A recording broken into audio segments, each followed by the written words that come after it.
ವೀಕ್ಷಕರೇ, ಆರೋಗ್ಯ ರಹಸ್ಯ ವಿಶೇಷ ಕಾರ್ಯಕ್ರಮಕ್ಕೆ ಸ್ವಾಗತ. ನಾನು ತೇಜಸ್ವಿನಿ. ನಮ್ಮ ಭಾರತೀಯ ಸಂಸ್ಕೃತಿಯಲ್ಲಿ ಮಹಿಳೆ ಅಂದ್ರೆ ಅಪಾರವಾದ ಗೌರವವಿದೆ. ಜೊತೆಗೆ ಮನೆಯಲ್ಲಿ ಒಂದು ಹೆಣ್ಮಗು ಇತ್ತು ಅಂತ ಅಂದ್ರೆ ಅದೊಂಥರ ಸೌಭಾಗ್ಯ ಅಂತ ಹೇಳ್ತೀವಿ. ಆದ್ರೆ ಮಹಿಳೆಯ ಸೌಭಾಗ್ಯ ಅಂದ್ರೆ ಯಾವುದು ಅನ್ನೋದನ್ನ ಗುರೂಜಿ ಇವತ್ತಿನ ಕಾರ್ಯಕ್ರಮದಲ್ಲಿ ತಿಳಿಸ್ಕೊಡ್ತಾರೆ. ಇದ್ರ ಬಗ್ಗೆ ಹೆಚ್ಚಿನ ಮಾಹಿತಿಯನ್ನು ನೀಡಲು ನಮ್ಮ ಜೊತೆ ಇದ್ದಾರೆ ಶ್ರೀಮಾನ್ ಶ್ರೀ ಪುರುಷೋತ್ತಮ್ ದೇಶಿಕ್ ಗುರೂಜಿ. ಅವ್ರನ್ನ ಕಾರ್ಯಕ್ರಮಕ್ಕೆ ಬರ್ಮಾಡ್ಕೊಳ್ಳೋಣ. ನಮಸ್ಕಾರ ಗುರೂಜಿ, ಕಾರ್ಯಕ್ರಮಕ್ಕೆ ಸ್ವಾಗತ.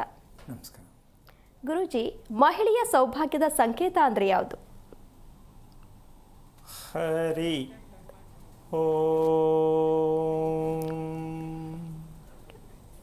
ಶ್ರೀ ಗುರುಭ್ಯೋ ನಮಃ. ಇದೇನು ಹೊಸದೇನಲ್ಲ.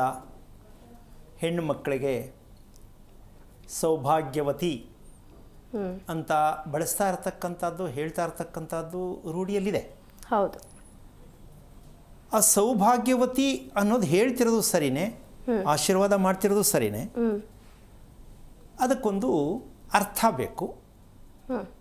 ಆ ಅರ್ಥ ಯಾವುದು ಅಂತ ತಿಳ್ಕೊಂಡಾಗ ಸೌಭಾಗ್ಯವತಿ ಅನ್ನೋ ಒಂದು ಸಂಕೇತ ಪ್ರತಿ ಹೆಣ್ಣಲ್ಲಿ ಇರಬೇಕು, ಇರುತ್ತೆ ಅನ್ನೋ ನಂಬಿಕೆ. ಹೌದು. ಪ್ರತಿ ಹೆಣ್ಣಲ್ಲೂ ಸೌಭಾಗ್ಯವತಿ ಅನ್ನೋದು ಎಲ್ಲರೂ ಕೂಡ ಆಶೀರ್ವಾದ ಮಾಡುವಾಗ, ಮಂತ್ರ ಹೇಳುವಾಗ ಎಲ್ಲರೂ ಇದನ್ನು ಬಳಸ್ತಾರೆ. ಎಷ್ಟು ಜನ ಇದನ್ನು ಉಳಿಸ್ಕೊಳ್ಳೋಕ್ಕಾಗಿದೆ, ಕಂಡುಹಿಡಿಯೋಕ್ಕಾಗಿದೆ ಅನ್ನೋದೇ ಒಂದು ಪ್ರಶ್ನೆ. ಹೌದು. ಹೇಳ್ತಿರೋದು ಸರಿ, ಬಯಸೋದು ಸರಿ. ಹೆಂಗಸರು ಎಷ್ಟು ಜನ ಹೆಂಗಸರಿಗೆ ಸೌಭಾಗ್ಯವತಿ ಅಂತಕ್ಕಂಥ ಪದ ಹೇಳಿದ ತಕ್ಷಣ ಎಷ್ಟು ಜನ ಬೇಜಾರು ಮಾಡ್ಕೋಬೋದು, ಎಷ್ಟು ಜನ ಕೋಪ ಮಾಡ್ಕೋಬೋದು. ಹೌದಲ್ಲ? ಅವ್ರಿಗದು ಏನು ಗೊತ್ತೇ ಇರಲ್ಲ, ಅನುಭವಿಸೇ ಇರಲ್ಲ. ಸೌಭಾಗ್ಯವತಿಯಾಗಿರಮ್ಮ ನೀನು ಅಂದರೆ ಊಟನೇ ಮಾಡಿಲ್ಲ, ತುಂಬ ಚೆನ್ನಾಗಿತ್ತ ಅಡುಗೆ ಅಂದರೆ ಏನರ್ಥ? ಹಾಗೆ ಈ ರೀತಿಯ ಒಂದು ಬದುಕು ಅಂತಕ್ಕಂಥದ್ದು ಹೆಣ್ಣಿನ ಬದುಕಿನಲ್ಲಿ ಬರ್ತಕ್ಕಂತಹ ಈ ಸೌಭಾಗ್ಯವತಿ ಅನ್ನೋ ಒಂದು ಸಂಕೇತ ಅಷ್ಟು ಸುಲಭವಾದದ್ದಲ್ಲ. ತುಂಬ ಇದನ್ನು ತುಂಬ ಹೋರಾಟ ಮಾಡ್ತಾರೆ, ಪಡಿಬೇಕು ಇದನ್ನು. ಆ ಸೌಭಾಗ್ಯವತಿ ಅನ್ನೋದಕ್ಕೆ ಪೂರ್ಣ ಅರ್ಥ ಏನಪ್ಪ ಅಂದರೆ ವಂಶವನ್ನು ಬೆಳಗ್ತಕ್ಕಂಥ ಹೆಣ್ಣು, ವಂಶವನ್ನು ಬೆಳಗಿಸ್ತಕ್ಕಂಥ ಹೆಣ್ಣು, ಅಭಿವೃದ್ಧಿ. ಯಾಕೆ ನನಗೂ 3 ಗಂಡು ಮಕ್ಕಳಾಗಿಲ್ವಾ, 2 ಗಂಡು ಮಕ್ಕಳಾಗಿಲ್ವಾ ಅಂತ ಹೇಳಬಹುದೇನೋ.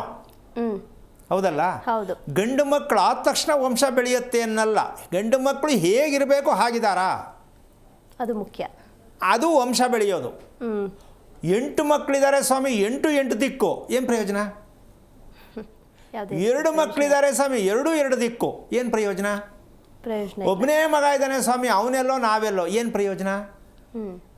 ಇದು ಸೌಭಾಗ್ಯವತಿಗೆ ಹತ್ರ ಬರ್ತಕ್ಕಂಥ ಪದ ಅಲ್ಲ. ಹೌದು. ಇದಕ್ಕೆ ಯಾರು ಕಾರಣ ಹಾಗಾದ್ರೆ? ಸ್ತ್ರೀಯರು ಕೇಳ್ತಾರೆ, ನಾವು ಕಾರಣನ ಇದಕ್ಕೆ? ನಮಗೂ ಆಸೆ ಆಕಾಂಕ್ಷೆ ಪ್ರತಿಯೊಂದು ದೇವರ ಆಶೀರ್ವಾದ ಬೇಡವಾ? ಬೇಕು. ಆದರೆ ಇದಕ್ಕೆ ಮಾಹಿತಿ ಎಲ್ಲಿ ಸಿಕ್ಕಿದೆ? ಸಿಗಬೇಕಲ್ವಾ? ಹೌದು. ಸಿಕ್ಕಿದಾಗ ಅರ್ಥ ಮಾಡಿಸೋರು ಇದ್ದಾಗ ಪ್ರತಿಯೊಬ್ಬರು ಪ್ರಯತ್ನ ಮಾಡ್ಬೋದು. ಒಬ್ಬರು ಅಂತಲ್ಲ, ಪ್ರತಿಯೊಬ್ಬರು ಪ್ರಯತ್ನ ಮಾಡ್ಬೋದು. ಮಾಹಿತಿಯ ಕೊರತೆ ಇದಕ್ಕೆ. ಹೇಳ್ತಾರೆ ಸೌಭಾಗ್ಯವತಿ ಅಂತ, ಅದು ಹೇಗೆ ಇರಬೇಕು, ಹೇಗೆ ನಡ್ಕೋಬೇಕು, ಅದ್ರಲ್ಲಿ ಯಾವ ಶಕ್ತಿ ನಮ್ಮಲ್ಲಿ ಇರಬೇಕು, ಇದು ತಿಳಿಸಿಕೊಡೋರು ಯಾರು? ಲಗ್ನ ಪತ್ರಿಕೆಯಲ್ಲಿ ಹಾಕಿರ್ತಾರಪ್ಪ, ಅರಿಶಿಣ ಕುಂಕುಮ ಸೌಭಾಗ್ಯವತಿ. ಹೌದು. ಹುಡುಗನಿಗೆ ಚಿರಂಜೀವಿ ಅಂತ ಹಾಕಿದ್ರು. ಏನು ಚಿರಂಜೀವನೋ ಏನು ಸೌಭಾಗ್ಯವತಿನೋ ಪತ್ರಿಕೆಯಲ್ಲಿ ಮಾತ್ರ ಇದೆ. ಹೌದು. ಮತ್ತು ಯಾಕಿಲ್ಲ? ಅದು ಯಾಕೆ ಹಾಕಿದ್ರು ಪತ್ರಿಕೆಯಲ್ಲಿ? ಹಾಗಾದರೆ ಅಷ್ಟೇ, ನಮ್ಮ ಜೀವನ ಎಲ್ಲ ಬರೀ ಪೇಪರಲ್ಲಿ ಬರ್ಕೋಬೇಕಷ್ಟೆ. ಪುರೋಹಿತರು ಬರೀತಾರಲ್ಲಮ್ಮ, ಅರಿಶಿಣ ಕುಂಕುಮ ಸೌಭಾಗ್ಯವತಿ, ಅಷ್ಟೇ ಮುಗ್ದಾಯ್ತು. ಹೌದು. ಮದುವೆ ಆದಮೇಲೆ ಅದೆಲ್ಲೋ ಇದೆಲ್ಲೋ. ಈ ರಹಸ್ಯಕ್ಕೆ ಕಾರಣಕರ್ತನಾಗಿರ್ತಕ್ಕಂತಹ ಶ್ರೀಮನ್ನಾರಾಯಣನ ಪಾದ ಕಮಲಗಳಿಗೆ ಕೋಟಿ ಕೋಟಿ ನಮನಗಳನ್ನು ಅರ್ಪಣೆಯನ್ನು ಮಾಡಿ, ಈ ಸೌಭಾಗ್ಯವತಿ ಅನ್ನೋದು ನಮಗೆ ರೆಡಿಯಾಗಿರ್ತಕ್ಕಂಥದ್ದು, ಬೇಕಾಗಿರ್ತಕ್ಕಂಥದ್ದು. ಗುರುಗಳೇ, ಅದೇನು ಹೇಳ್ಕೊಡಿ ಒಂಚೂರು, ನಾವು ಪ್ರಯತ್ನ ಮಾಡ್ತೀವಿ. ಎಷ್ಟೋ ಹೆಂಗಸರಿಗೆ ಅನ್ನಿಸ್ತಾ ಇದೆ ಈಗ. ಹೌದು. ಆದರೆ ನಾನು ಹೇಳ್ಬೋದು, ನೀವು ಮಾಡ್ಬೋದು. ಇದಕ್ಕೆ ಮುಖ್ಯವಾಗಿರ್ತಕ್ಕಂಥ ವಿಚಾರ ಏನದು ಅಂದರೆ, ನಿಮ್ಮ ಮನೆಯ ಮುಂದೆ, ನಮ್ಮ ಮನೆ ಮುಂದೆ, ನಿಮ್ಮ ಮನೆಯ ಮುಂದೆ ಪೂರ್ವ ಅಂತಕ್ಕಂಥದ್ದು ಸೂರ್ಯ ಹುಟ್ಟತಕ್ಕಂತಹ ಒಂದು ಭಾಗದ ವಿಚಾರ ಮಾತಾಡೋಣ. ಸೂರ್ಯ ಹುಟ್ಟೋದು. ಇನ್ನು 3 ಭಾಗಗಳು ಲೆಕ್ಕಕ್ಕೆ ಬರಲ್ಲ. ಸೌಭಾಗ್ಯವತಿ ವಂಶ ಉದ್ಧಾರ ಆಗಲ್ಲ. 4 ದಿಕ್ಕಿನಲ್ಲಿ 1 ದಿಕ್ಕಿಗೆ ಮಾತ್ರ ಕೊಡ್ಬೋದು. ಯಾವುದು?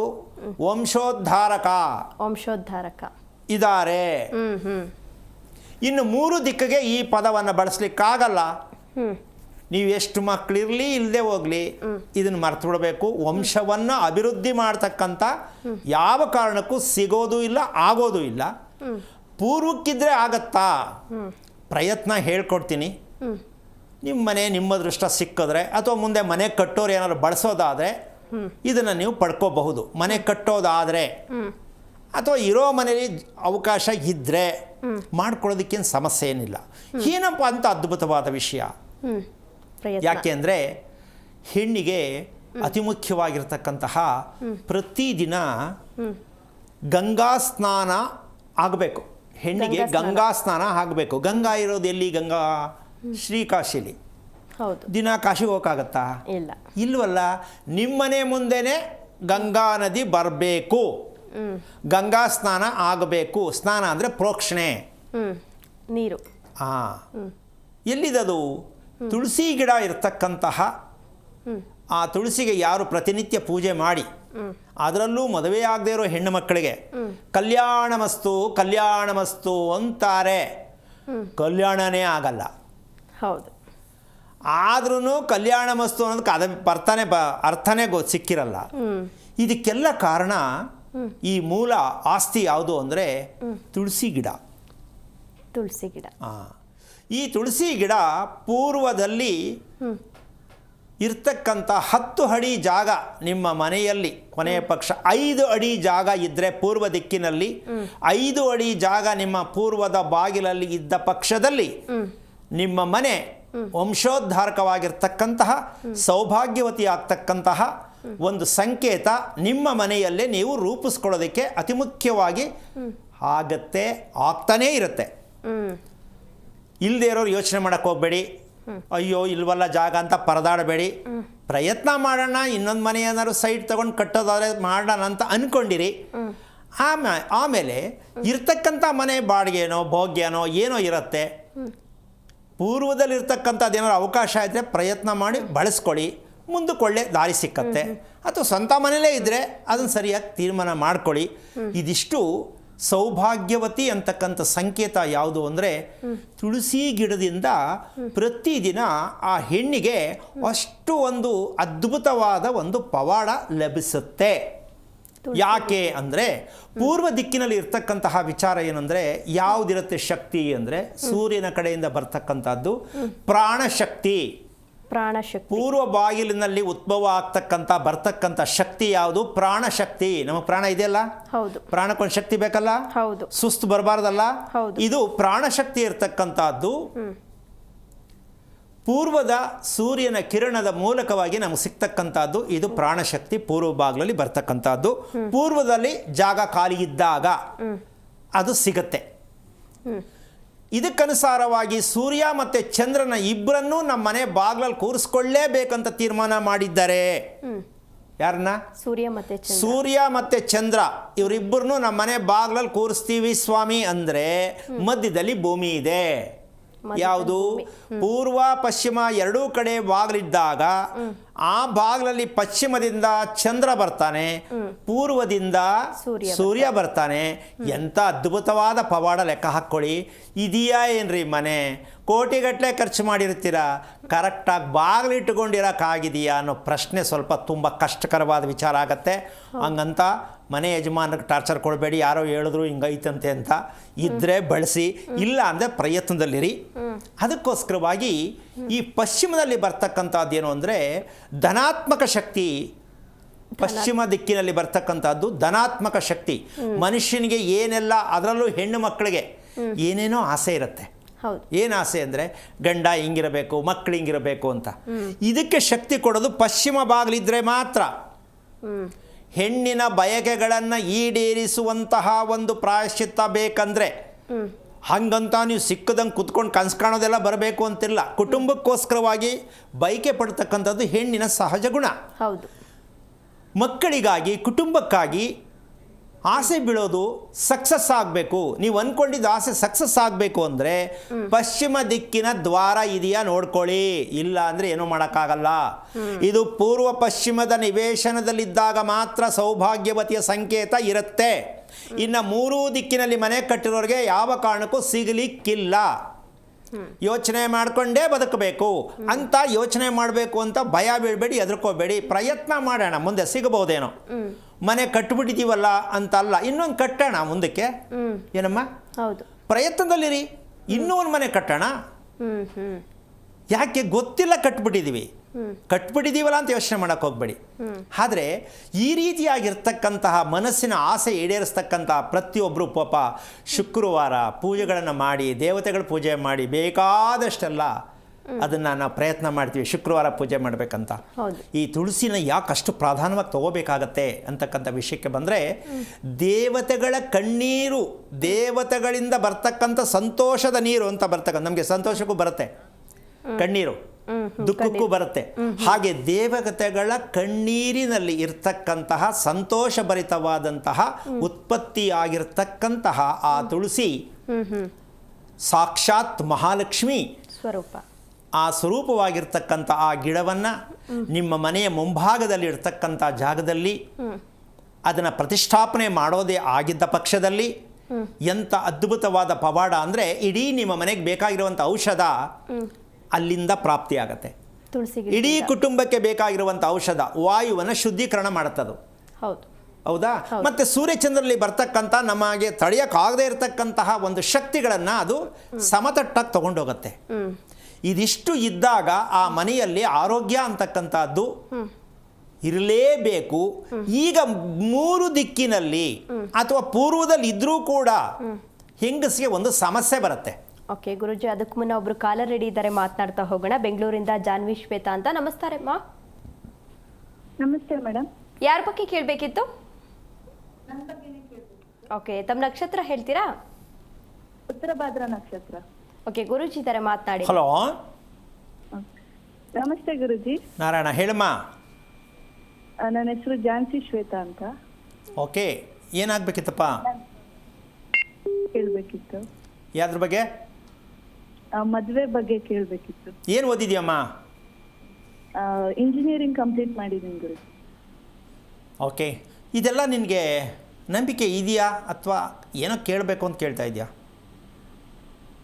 ನಂಬಿಕೆ ಇದೆ ಸರ್, ನಂಬಿಕೆ ಇಲ್ಲ ಅಂತಿಲ್ಲ. ಅಲ್ಲ, ನಂಬಿಕೆ ಅಂದರೆ ಏನು ಅಂತಂದರೆ ದೇವ್ರನ್ನ ನಂಬೋದು, ಪೂಜೆ ಮಾಡೋದನ್ನ ನಂಬೋದು ಅಂತಲ್ಲ. ಕೇಳಿಸ್ಕೊತಿದ್ಯಾ? ಒಂದು ತಾಯಿ ಹೊಟ್ಟೆಯಲ್ಲಿ ಹುಟ್ಟಿದ ಮಗುವಿಗೆ ತನ್ನದೇ ಆದ ಐಡೆಂಟಿಟಿ ಇರುತ್ತೆ ಅಂತ್ಯಾ, ಇಲ್ಲ ಅಂತ್ಯಾ? ಇರಬೇಕು, ಇದ್ದೇ ಇರಬೇಕು. ಈಗ ನಿನ್ನ ದೇಹದ ಬಗ್ಗೆ ಐಡೆಂಟಿಟಿ ತಿಳ್ಕೊಳಕ್ಕಾಗಿದೆಯಾ ನಿನ್ನ ಕೈಲಿ? ಟ್ರೈ ಮಾಡಿದ್ದೀನಿ. ಏನು ಟ್ರೈ ಮಾಡೋದು? ನಿನ್ಗೆ ಅದು ವಿಷಯನೇ ಗೊತ್ತಿಲ್ವ? ನಿನ್ನ ಐಡೆಂಟಿಟಿ ಏನು ಅಂತ ಕಂಡುಹಿಡಿತೀಯಾ? ಪ್ರತಿಯೊಬ್ಬರು ಜನರಲ್ಲಾಗಿ ಯಾಕೆ ನೀನು ಓದಿರೋ ಹುಡುಗಿ ಎಲ್ರಿಗೂ ಅರ್ಥ ಆಗಲಿ ಅಂತ ಮಾತಾಡ್ತಾ ಇದ್ದೀನಿ. ಒಂದು ವ್ಯಕ್ತಿ ಗಂಡಾಗಲಿ ಹೆಣ್ಣಾಗಲಿ ತನ್ನ ದೇಹದ ಐಡೆಂಟಿಟಿ ಅಂದರೆ ಯಾವುದು ಗೊತ್ತಿದೆಯಾ, ಗೊತ್ತಿಲ್ವಮ್ಮ? ಗೊತ್ತಿಲ್ಲ ಗುರು. ಅದು ಹೇಳ್ಬಿಡು, ಇಷ್ಟೊತ್ತಿಗೆ ಹೇಳೇ ಬಿಡ್ತಿದ್ದೆ ನಾನು. ಯಾಕೆಂದರೆ ಇದು ಎಜುಕೇಷನ್ ಇಲ್ಲ ಇದು. ಹೌದು. ಹಾಗಿದ್ದ ಮೇಲೆ ನಾವು ಎಜುಕೇಷನ್ಗೆ ಮಾತ್ರ ರೆಡಿಯಾಗಿರ್ತೀವಿ, ಅದಾದಮೇಲೆ ಮದುವೆಗೆ ರೆಡಿ ಆಗ್ತೀವಿ ಅಷ್ಟೇ. ಆದರೆ ನಮಗೆ ಏನು ಐಡೆಂಟಿಟಿ ಇರಬೇಕು, ಏನು ತಿಳ್ಕೋಬೇಕು ಅಂತ ಗೊತ್ತಿಲ್ಲ. ಎರಡೂ ಫೇಲೇ. ಕೆಲಸಕ್ಕೆ ಹೋದರೂ ಫೇಲು, ಓದಿದ್ರೂ ಫೇಲು. ಯಾವುದರಲ್ಲಿ? ಜೀವನದಲ್ಲಿ ಫೇಲು. ದುಡ್ಡು ಮಾಡ್ಬೋದು, ಶ್ರೀಮಂತಿಗೆ ಬರ್ಬೋದು, ಕಾರಲ್ಲಿ ಓಡಾಡ್ಬೋದು, ಬಂಗ್ಲಾ ಕಟ್ಬೋದು, ಓಕೆ. ನೆಮ್ಮದಿಯಾಗಿರ್ತೀನಾ? ಸಾಧ್ಯನೇ ಇಲ್ಲ. ಯಾಕೆಂದರೆ ಪ್ರಪಂಚದ ಇತಿಹಾಸದಲ್ಲಿ ಪ್ರತಿ ತಾಯಿ ಹೊಟ್ಟೆಯಲ್ಲಿ ಹುಟ್ಟಿದಂಥ ಮಗುವಿಗೆ ಐಡೆಂಟಿಟಿ ಪ್ರತಿಯೊಂದು ಮಗುಗೆ ಬೇಕು ಅಂತಕ್ಕಂಥ ತಂದೆ ತಾಯಿಗಳಿಗೆ ಇನ್ನೂ ಗೊತ್ತಿಲ್ಲ. ನಂಬರ್ 1. ಶಾಸ್ತ್ರ ಹೇಳೋ ಗಣಪಂಡಿತರುಗಳಿಗೆ ಮೊದಲೇ ಗೊತ್ತಿಲ್ಲ. ಆದರೆ ಎಲ್ಲೂ ಕನ್ಸ್ಕೊಂಡು ಕೂತ್ಕೊಂಡ್ರೆ ಏನು ಪ್ರಯೋಜನ ಆಗುತ್ತೆ? ಓಕೆ, ಈಗ ವಿಷಯಕ್ಕೆ ಬರ್ತೀನಿ. ಈಗ ನೀನು ಮುಖ್ಯವಾಗಿ ಏನು ತಿಳ್ಕೋಬೇಕು ಅಂತ ಕರೆ ಮಾಡಿದೆಪ್ಪ? ಮದುವೆ ಟ್ರೈ ಮಾಡ್ತಿದ್ದಾರೆ, ಮದುವೆ ಬಗ್ಗೆ ತಿಳ್ಕೊಬೇಕು. ಯಾರು? ನೀನು ಟ್ರೈ ಮಾಡ್ತೀಯಾ, ಮನೇಲಿ ಟ್ರೈ ಮಾಡ್ತಾವ್ರ? ಮನೇಲಿ ಟ್ರೈ ಮಾಡ್ತಿರೋದು. ಓಕೆ, ನಿಮ್ಮ ಮನೆ ಎಷ್ಟು ವರ್ಷದ್ದು? 13 ವರ್ಷ ಆಗಿದೆ. ಕಟ್ಸಿದ್ದಾ? ಹಾಂ, ಕಟ್ಸಿದ್ದು. ಏನು ಫೇಸಿಂಗ್ ಇದೆಯಮ್ಮ? ರಸ್ತೆ ಏನು, ಬಾಗ್ಲು ಯಾವುದು? ರಸ್ತೆ ಗೊತ್ತಿಲ್ಲ ಬಾಗ್ಲು ಗೊತ್ತಿಲ್ಲ ಗೊತ್ತಿಲ್ಲ ಗೊತ್ತಿಲ್ಲ. ನೋಡ್ದಾ, ಇದನ್ನೇ ಹೇಳಿದ್ದು ಐಡೆಂಟಿ ಅನ್ನೋದು ಇದನ್ನೇ. ವಾಸ ಮಾಡೋ ಮನೆ, ಓದಿರೋ ಮಕ್ಕಳು, ದಿಕ್ಕು ಯಾವುದು, ರಸ್ತೆ ಯಾವುದು, ಮನೆ ಬಾಗಿಲು ಯಾವುದು ಅಂತ ಗೊತ್ತಿಲ್ಲ ಅಂದಮೇಲೆ ಮುಂದಿನ ಭವಿಷ್ಯದ ಕತೆ ಏನು? ಅಮ್ಮ ಬೇಜಾರಾಯ್ತಾ? ಅರ್ಥ ಆಯ್ತಾ? ಅರ್ಥ ಆಯ್ತು ಗುರುಜಿ, ತಿಳ್ಕೊಬೇಕಿತ್ತು. ಅಲ್ವಾ? ನಾವು ವಾಸ ಮಾಡೋ ಮನೆ ರೀ ಭೂಮಿ. ನಾವು ಭೂಮಿ ಮೇಲೆ ವಾಸ ಮಾಡ್ತಾ ಇದ್ದೀವಿ ಅಂದರೆ ನಮಗೆ ಏನೇನೆಲ್ಲ ಸಿಗಬೇಕು ಮನೆಯಿಂದನೇ ಸಿಗಬೇಕು ಅಂತ ನಮಗಿನ್ನೂ ಅರ್ಥ ಆಗಿಲ್ಲ. ನಾವು ಓನ್ಲಿ ಯೂನಿವರ್ಸಿಟಿ ಸ್ಟಡಿ, ಅಲ್ಲಿಗೆ ಹೋದರೆ ಇಷ್ಟು ಸರ್ಟಿಫಿಕೇಟ್ ಸಿಕ್ಬಿಡುತ್ತೆ, ನನ್ನ ಜೀವನ ಕಾಪಾಡ್ಕೋತೀವಿ ಅಂತೀವಿ. ಏನೂ ವರ್ಕ್ ಆಗಲ್ಲ. ಯಾಕೆ ಅಂದರೆ ಮಕ್ಕಳಿಗೆ ಅಪ್ಪ ಅಮ್ಮ ಕಲಿಸಿರೋದು ಏನು ಅಂದರೆ ಇಂಗ್ಲೀಷ್ ಮೀಡಿಯಮಲ್ಲಿ ಓದ್ಕೊಂಡು ಬಾ ಅಂತ. ಅಷ್ಟೇ ಅಲ್ಲ? ಹೌದು. ಅಷ್ಟೇ. ಇಂಗ್ಲೀಷ್ ಮೀಡಿಯಮ್ ನಮ್ಮ ಭಾರತ ದೇಶಕ್ಕೆ ಅದಿಲ್ಲ. ಆದರೆ ನಾವು ಅದು ಬಿಟ್ಟು ಬದುಕೋಕ್ಕಾಗ್ತಾ ಇಲ್ಲ. ಅದಕ್ಕೆ ಯಾರೂ ನೆಮ್ಮದಿಯಾಗಿಲ್ಲ. ಇಷ್ಟುದ್ದ ಓದಿರ್ತಾರೆ, ಏನು ಪ್ರಯೋಜನ? ಆದರೆ ಯಾಕಿಷ್ಟೆಲ್ಲ ಹೇಳಿದೆ ಅಂತಂದರೆ ನೀನು ಒಂದು ತಿಳ್ಕೊಳಮ್ಮ, ಬೆಳಿಗ್ಗೆ ಹೊತ್ತು ಕರೆಕ್ಟ್ ರೀತಿಯಲ್ಲಿ ಖುಷಿಯಾಗಿ ಬೆಡ್ಡಿಂದ ಹೇಳೋಕ್ಕಾಗತ್ತಮ್ಮ? ಇಲ್ಲ ಗುರುಜಿ. ಈಗ ಇದು ಬೇಕಾ ಬೇಡವಾ? ಹರ್ಲಿ ಬೆಳಗ್ಗೆನೆ ಖುಷಿಯಾಗಿ ಬೆಡ್ಡಿಂದ ಹೇಳ್ಬೇಕಾ ಬೇಡವಾ? ಹೇಳ್ಬೇಕು. ಇದು ನಿಮ್ಮ ಅಮ್ಮನ ಹೊಟ್ಟೆಲಿ ಹುಟ್ಟಿದಾಗಿಂದನೂ ಇಲ್ಲ. ಇದು ನಿಮ್ಮ ಅಮ್ಮನಿಗೂ ಇಲ್ಲ, ನಿನಗೂ ಬಂದಿಲ್ಲ. ಏನು ಹೇಳ್ತೀಯ? ನಿಮ್ಮ ತಾಯಿ ಎಷ್ಟು ಯೋಚನೆ ಮಾಡ್ತಾರೆ, ಎಷ್ಟು ಬೇಜಾರಲ್ಲಿರ್ತಾರೆ ಗಮನಿಸಿದ್ಯಮ್ಮ? ಹೌದು ಗುರುಜಿ, ತುಂಬಾ ಯೋಚನೆ ಮಾಡ್ತಾರೆ. ಹಾಗಿದ್ದ ಮೇಲೆ ನೀನು ಅಲ್ಲಿಂದನೇ, ಆ ಫ್ಯಾಕ್ಟ್ರಿಯಿಂದನೇ ಬಂದಿರೋದು, ಸೇಮ್ ಜೆರಾಕ್ಸ್. ಇದು ಬೇಕಾ? ಜೀವನ ಎಷ್ಟು ಮಟ್ಟಕ್ಕೆ ಕತ್ತಲಲ್ಲಿ ಇರುತ್ತೆ ಲೆಕ್ಕ ಹಾಕ್ಕೊಳ್ಳಮ್ಮ. ಎಷ್ಟು ಓದಿದ್ರೆ ಏನು, ಎಷ್ಟು ಪೂಜೆ ಮಾಡಿದ್ರೆ ಏನು, ಎಷ್ಟು ದೇವಸ್ಥಾನಕ್ಕೆ ಹೋದ್ರೆ ಏನು, ಏನು ಪ್ರಯೋಜನ? ತಾಯಿಯ ಗರ್ಭಸ್ಥಿತಿಯನ್ನು ನಾವು ಕಂಡಿಡಿದೆ ಮಕ್ಕಳನ್ನು ಮಾಡ್ಕೊಳ್ತಾ ಇದ್ದೀವಲ್ಲ, ಇದು ಎಂತಹ ಒಂದು ನಾಸ್ತಿಕ ಜೀವನ. ಯೋಚನೆ ಮಾಡಬೇಕು. ಒಂದು ಮಗು ವಂಶವನ್ನು ಬೆಳಗ್ತಕ್ಕಂಥ ಮಗು ಬರುತ್ತೆ, ಆ ಮಗುವನ್ನು ಯಾವ ರೀತಿ ಸ್ವೀಕಾರ ಮಾಡಿ ತಗೋಬೇಕು ನಾವು, ಆ ಮಗುನ ಹೇಗೆ ಕಂಡುಹಿಡಿಬೇಕು, ಸತ್ಯ ಅಪ್ಪ ಅಮ್ಮನಿಗೆ ಗೊತ್ತಿಲ್ಲ. ಇನ್ನು ಅಪ್ಪ ಅಮ್ಮನಿಗೆ ಗೊತ್ತಿಲ್ಲ ಅಂದರೆ ಮಗುಗೆ ಏನು ಗೊತ್ತಾಗತ್ತೆ? ಹಾಗಿದ್ದ ಮೇಲೆ ಯಾವ ಮನೆಯಲ್ಲಿ ನೆಮ್ಮದಿಯಾಗಿರೋಕ್ಕಾಗತ್ತೆ? ಎಜುಕೇಷನ್ ಅನ್ನೋದೊಂದು ಬಿಟ್ಟು ಎಲ್ಲೂ ಸಿಕ್ಕಲ್ಲ, ಎಲ್ಲೂ ಸಿಕ್ಕಿಲ್ಲ. ಈಗ ನೀನು ಮೊದಲನೇ ಕೆಲಸ ಏನು ಮಾಡಬೇಕು ಅಂತಂದರೆ, ಯೋಚನೆ ಮಾಡೋದಕ್ಕಿಂತ ಮದುವೆ ಮಾಡ್ಕೊಳ್ಳೋದಕ್ಕಿಂತ ನೀನು ಮದುವೆ ಮಾಡೋದಕ್ಕೆ ಯಾವ ಕಾರಣಕ್ಕೂ ಮಾಡ್ಕೊಳ್ಳೋಕ್ಕೆ, ಅಮ್ಮ ನಿನಗೆ ಸರ್ಟಿಫಿಕೇಟ್ ತುಂಬ ದೂರ ಇದೆ, ನೇರವಾಗಿ ಹೇಳ್ತಾ ಇದ್ದೀನಿ. ಹತ್ತಿರಕ್ಕೆ ಬಂದು ಕಟ್ಟಾಗ್ಬೋದು. ನಿನಗಿಷ್ಟ ಆಗಿದ್ದು ಮನೆಯವ್ರಿಗೆ ಇಷ್ಟ ಆಗಲ್ಲ, ಮನೆಯವ್ರಿಗೆ ಇಷ್ಟ ಆಗಿದ್ದು ನಿನಗಿಷ್ಟ ಆಗಲ್ಲ. ಈ ಥರ ಎಳ್ಕೊಂಡು ಜೀವನವೇ ಒಂದು ನರಕ ಆಗುವಂತಹ ಮಟ್ಟದ ಸ್ಥಿತಿಯನ್ನು ಕೊಡ್ತದೆ ಉತ್ತರ ಭಾದ ನಕ್ಷತ್ರ. ಈ ಸತ್ಯವನ್ನು ತಿಳ್ಕೊಂಡು ಮಕ್ಕಳಿಗೆ ಸ್ಕೂಲ್ಗೆ ಅಡ್ಮಿಟ್ ಮಾಡಬೇಕು ಅಂತ ಯಾವ ತಂದೆ ತಾಯಿಗೆ ಗೊತ್ತು? ಒಂದು ಮಗುವಿನ ನಕ್ಷತ್ರವನ್ನು ತಿಳಿದು ಅದರ ಸ್ವಾಭಾವಿಕವಾಗಿರ್ತಕ್ಕಂಥ ಭಾವನೆ, ಆರೋಗ್ಯ, ಮನಸ್ಥಿತಿಯನ್ನು ತಿಳಿದು ತದನಂತರ ಸ್ಕೂಲಿಗೆ ಹಾಕಬೇಕು, ಕಾನ್ವೆಂಟ್ಗೆ ಹಾಕಬೇಕು ಅನ್ನೋ ಪ್ರಜ್ಞೆ ನಮ್ಮ ಭಾರತ ದೇಶದಲ್ಲಿ ಬಂದರೆ ಅವತ್ತು ನಮ್ಮ ಭಾರತ ಮಾತೆ ಎಲ್ಲರಿಗೂ ಆಶೀರ್ವಾದ ಮಾಡ್ತಾರೆ. ಇವತ್ತು ಪ್ರತಿಯೊಂದು ಹೆಣ್ಣು ಮನೆಯಲ್ಲಿ ಮಲ್ಕೊಂಡು ಶೋಕದಲ್ಲಿ ಮಲಗ್ತಾ ಇದ್ದಾರೆ ಭೂಮಿ ಮೇಲೆ. ಆ ಮನೆ ಶೋಕದ ಮನೆಯಾಗತ್ತೆ, ಯಾರಿಗೂ ನೆಮ್ಮದಿ ಸಿಗಲಿಕ್ಕಿಲ್ಲ. ಅಂಥ ಶೋಕದ ಮನೆಯಲ್ಲಿ ಮಲಗ್ತಾ ಇರಬೇಕಾದ್ರೆ ಹೆಣ್ಣಾಗಲಿ, ಹೆಂಡತಿ ಆಗಲಿ, ಮಗಳಾಗಲಿ, ಯಾರೇ ಆಗಲಿ ಎಲ್ಲರಿಗೂ ಉದ್ಧಾರ ಆಗ್ತೀವಿ ನಾವು. ಈ ಸತ್ಯವನ್ನು ತಿಳ್ಕೊಳ್ಳೋವರೆಗೂ, ಮಕ್ಕಳ ಅಕೌಂಟ್ ಓಪನ್ ಮಾಡಬೇಕು ಅಪ್ಪ ಅಮ್ಮ ಅಂತ ತಿಳ್ಕೊಳ್ಳೋವರೆಗೂ ಮಕ್ಕಳ ಐಡೆಂಟಿ ಬೇಕೇ ಬೇಕು. ಮಕ್ಕಳಿಗೆ ತಿಳಿಸ್ಬೇಕು. ನಾವು ತಿಳ್ಕೋಬೇಕು ಅಂದರೆ ಎಲ್ಲವೂ ಸಿಕ್ಬಿಡುತ್ತೆ, ಪ್ರತಿಯೊಂದು ಸಿಕ್ಬಿಡುತ್ತೆ. ದೇಹದಲ್ಲಿ ಏನೇನಿದೆ, ಏನೇನು ಡ್ಯಾಮೇಜ್ ಆಗಿದೆ, ಮನಸ್ಸಲ್ಲಿ ಏನೇನು ಓಡ್ತಾ ಇದೆ, ಮುಂದಕ್ಕೆ ಏನು ಓಡುತ್ತೆ, ಎಲ್ಲಿ ದಾರಿ ತಪ್ಪಿಡ್ಬೋದಾ, ಇದೆಲ್ಲವೂ ಸಿಕ್ಕುತ್ತೆ. ಇದನ್ನು ತಿಳ್ಕೊಳ್ಳೋಕೆ ಪ್ರಯತ್ನ ಮಾಡಿದ್ರೆ. ಹೇಳೋ ಪುಣ್ಯಾತ್ಮ ಹುಟ್ಟೇ ಇಲ್ಲ ದೇಶದಲ್ಲಿ, ಐಡೆಂಟಿ ಬಗ್ಗೆ ಹೇಳೋನು ಯಾವನು ಹುಟ್ಟೇ ಇಲ್ಲ. ಇನ್ನು ನೀವು ಶಾಸ್ತ್ರ ಕೇಳೋ ಹತ್ರ ಹೋಗ್ತೀರಾ, ಶಾಸ್ತ್ರ ಹೇಳೋರಿಗೆ ಇದು ಗೊತ್ತೇ ಇಲ್ಲ. ಇದು ನಮ್ಮ ದೇಶದ ಒಂದು ನರಕ. ಅಧೋಗತಿಗೆ ನಾವು ಹೋಗ್ತಾ ಇದ್ದೀವಿ. ಈ ವಿಷಯದಲ್ಲಿ ನೀನು ಮನೆ ಬಗ್ಗೆ ದಿಕ್ಕು, ಪ್ಲ್ಯಾನು ಇದೆಲ್ಲ ತಗೊಂಡು ಮನೆ ಮದುವೆ ಮಾಡ್ಕೊಳ್ಳೋಕ್ಕಿಂತ ಮುಂಚೆ ನಮ್ಮ ಕುಟುಂಬ ಕ್ಲೀನ್ ಮಾಡಬೇಕು, ಮುಂದೆ ನಂದಾರಿನೂ ಕ್ಲೀನ್ ಆಗಬೇಕು. ಆಸೆ ಇದೆಯೇನಮ್ಮ? ಇದನ್ನು ಬಲವಂತ ಇದ್ದರೆ ಬೇಡ, ಪ್ರೀತಿ ಇದ್ದರೆ. ನಿಮ್ಮ ತಂದೆ ಇದಕ್ಕೆ ಒಪ್ಪೋದಾದರೆ ಕುಟುಂಬದಲ್ಲಿ ಕೂತ್ಕೊಂಡು ಏನಾದ್ರು ವಿಚಾರ ತಿಳ್ಕೊಳ್ಳೋಣ, ಮನೆ ಬಗ್ಗೆ ತಿಳ್ಕೊಂಡ್ರೆ ಇಡೀ ಮನೆಯವ್ರಿಗೆಲ್ಲ ಸೇಫ್ ಆಗುತ್ತೆ. ನಿಮ್ಮಮ್ಮ ನೆಮ್ಮದಿ ಬೇಕು. ನಾಳೆ ನೀನು ನಿಮ್ಮಮ್ಮ ನೆಮ್ಮದಿಯಾಗಿಲ್ಲ ಅಂದಮೇಲೆ ನೀನು ಮದುವೆ ಮಾಡಿಕೊಂಡ್ರು ಅದೇ ಸರ್ಟಿಫಿಕೇಟ್ ಮುಂದುವರಿಯುತ್ತೆ. ಅದಾಗಬಾರ್ದು. ಕ್ಲೀನ್ ಮಾಡಿಬಿಡೋಣ, ತಿಳ್ಕೊಳ್ಳೋಣ.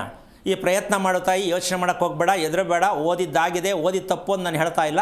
ಇದು ತಿಳ್ಕೋಬೇಕಿತ್ತು, ತಂದೆ ತಾಯಿ ತಿಳಿಸ್ಬೇಕಿತ್ತು ಅನ್ನೋ ವಿಚಾರವನ್ನು ಪ್ರಾಪಂಚಿಕವಾಗಿ ಎಲ್ರಿಗೂ ಅರ್ಥ ಆಗಲಿ ನಿನ್ನ ಮೂಲಕ ಹೇಳಿದ್ದೀನಿ. ಪ್ರಯತ್ನ ಮಾಡು, ಹೇಳ್ಕೊಡೋಣ. ಜೀವನದಲ್ಲಿ ಮದುವೆ ಯಾವಾಗ ಆಗತ್ತೆ ಕೇಳಬೇಡ, ಯಾವ ಹುಡುಗನ ಜೊತೆ ಆಗತ್ತೆ ಕೇಳಬೇಡ, ಹುಡುಗ ಹೇಗಿರಬೇಕು ಯೋಚನೆ ಮಾಡಬೇಡ.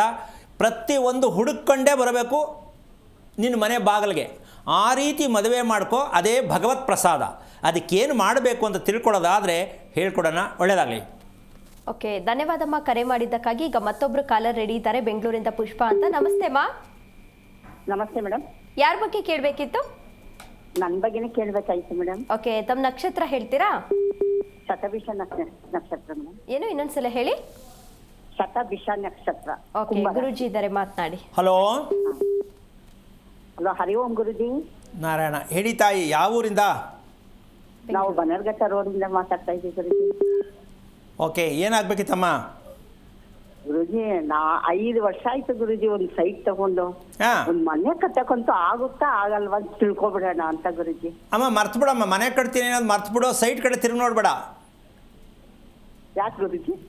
ನಿನಗಿಲ್ವೇ ಇಲ್ಲ ಮನೆ, ಹೆಂಗಮ್ಮ ಕಟ್ತೀಯಾ? ಹಾಂ ಹಾಂ. ಅಲ್ಲ, ಬೇಜಾರು ಮಾಡ್ಕೋಬೇಡ.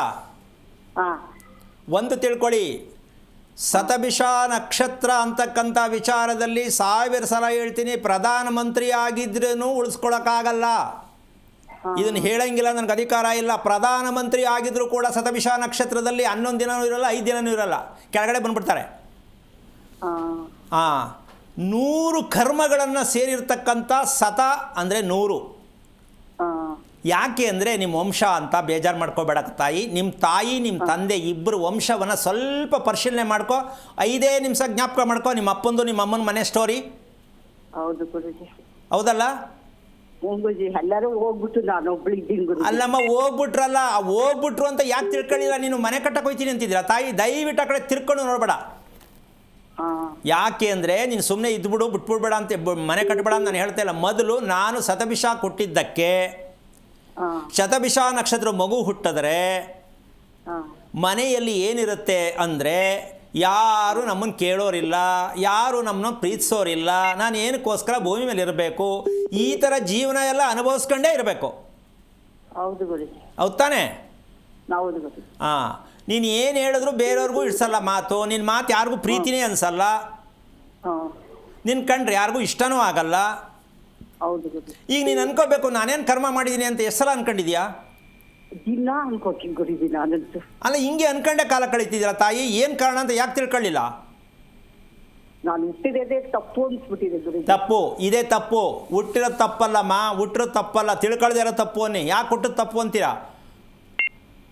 ನಾನು ಯಾವ್ದನ್ನು ಕೇಳ್ಕೊಂಡ್ ಬಂದಿಲ್ಲ ಗುರುಜಿ. ಸ್ವಲ್ಪ ಕೇಳಿಸ್ಕೊಮ್ಮ ಒಂಚೂರು. ಅಳೋದು ಬಿಡಿ ಮೊದಲು.